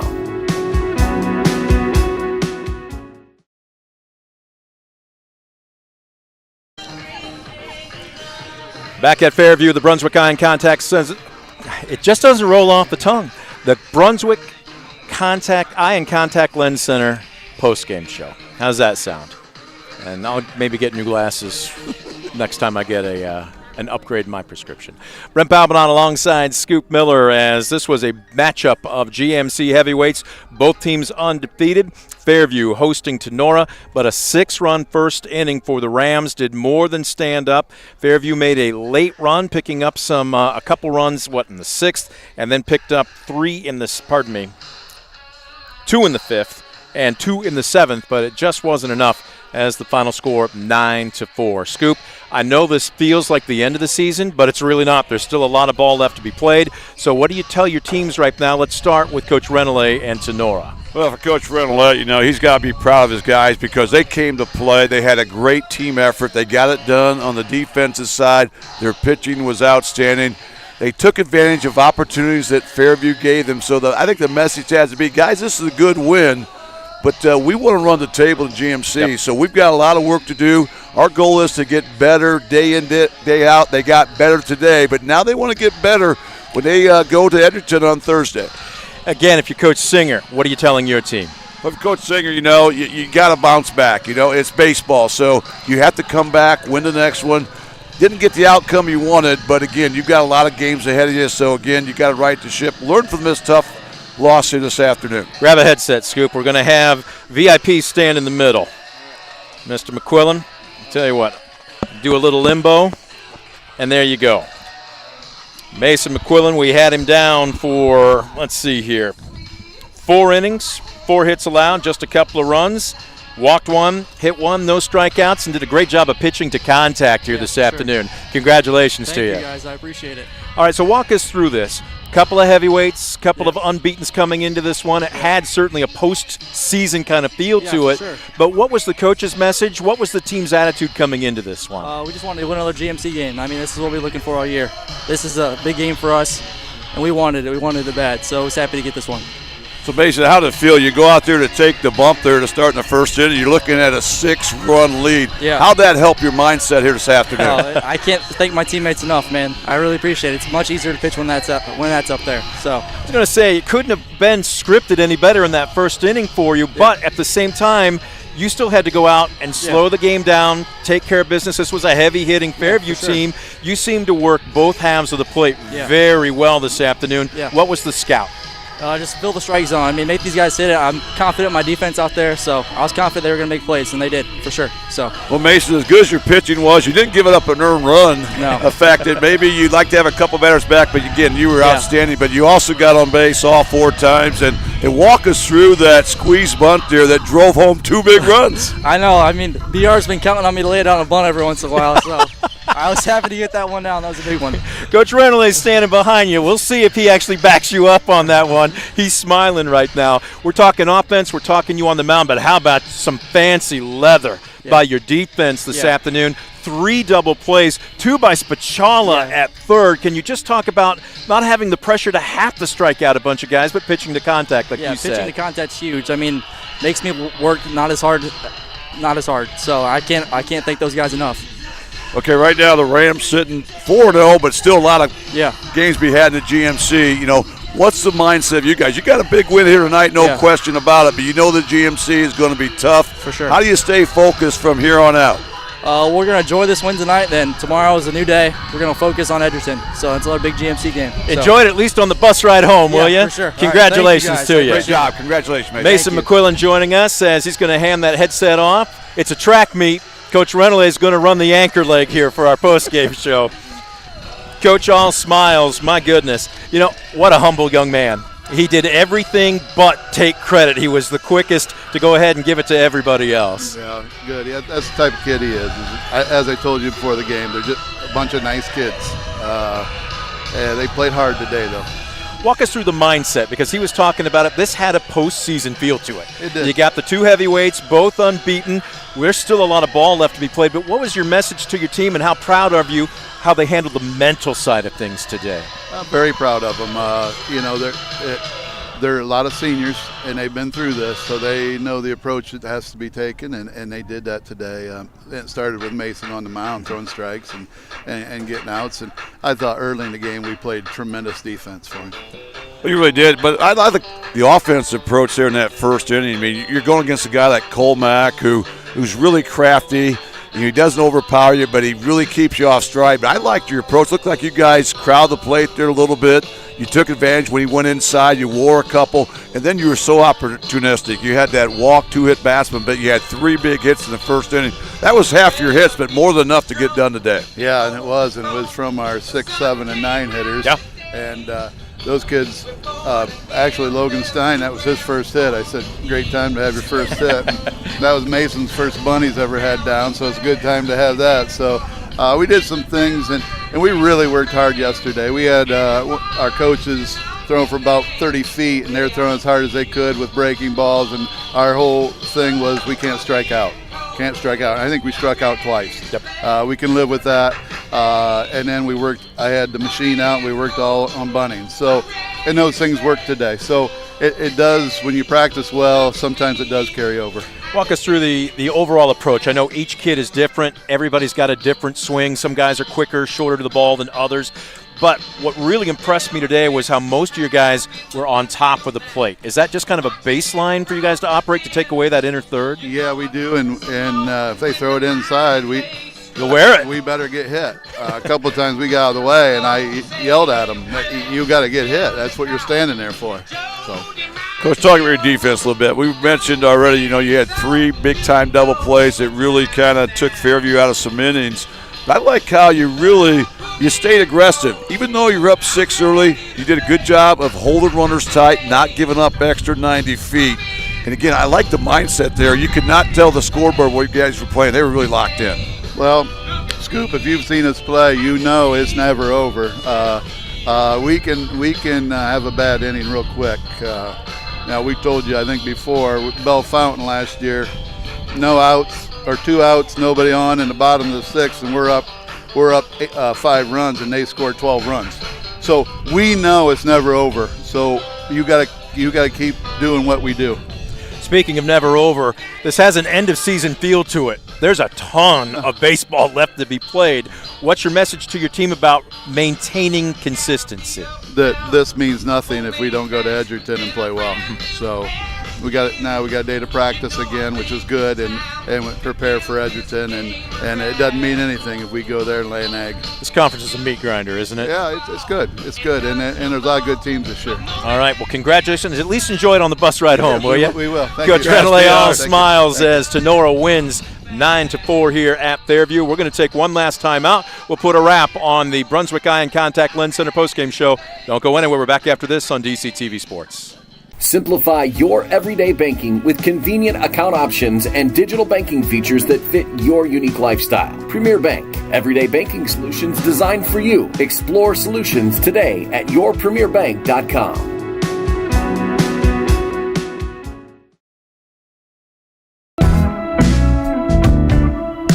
Visit Mark Moats Ford and check out some of the best new Ford models. Mark Moats Ford has been serving the Defiance community since 1916. Visit them today, County Road 424 in Defiance, and online at markmoatsford.com.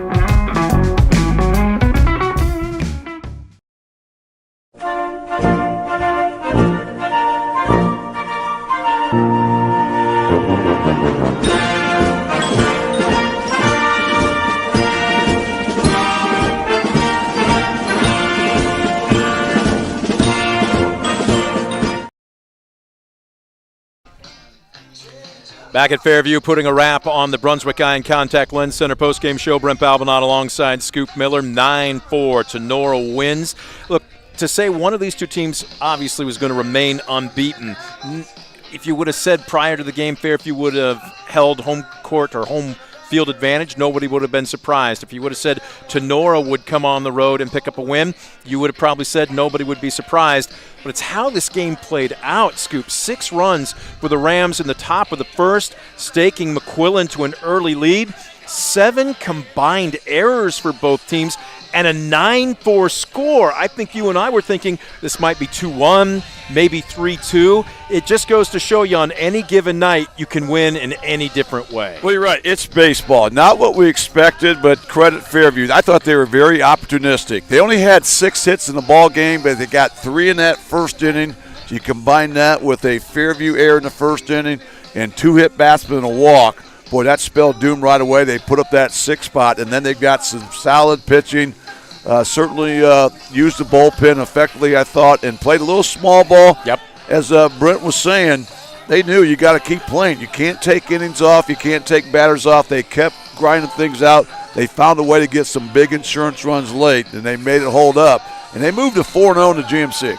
Again, as we are putting the finishing touches on our post-game, this is also the Mark Moats Ford game summary and recap, located on County Road 424 in Defiance and online at markmoatsford.com, serving the area since 1916. Looking down, only one Ram player had multiple hits today, and it was Mason McQuillan. He went 2 for 4 with a run scored and 2 RBI. Now, he did reach base all 4 times, but other than that, I'm looking at, again, Aiden Mosier.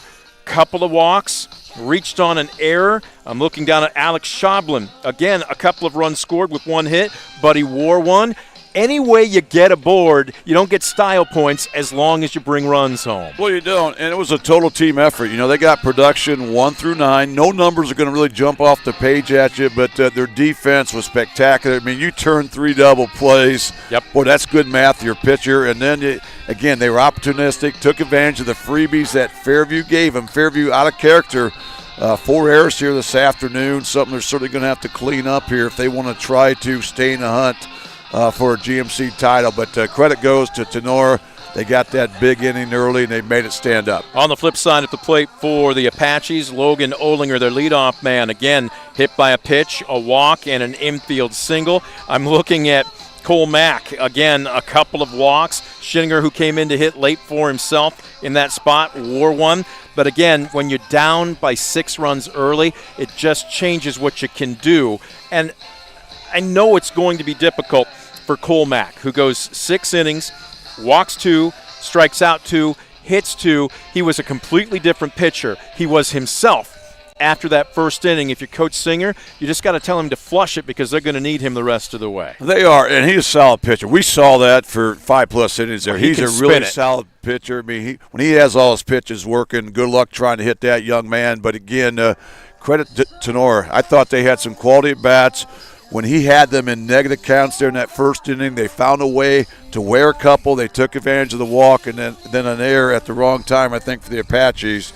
Kind of opened up the door there, and Tinora was able to, again, they played some really good baseball here this afternoon, no question. So that is our Mark Moats Ford game recap as we put a big bow on the end of the Brunswick Eye and Contact Lens Center postgame show. We can tell you this is Fairview's first loss in the entire season, their first in the GMC, as they fall to, 8-1 now. First loss in conference play. On the flip side, Tinora now goes to 8-3, but remains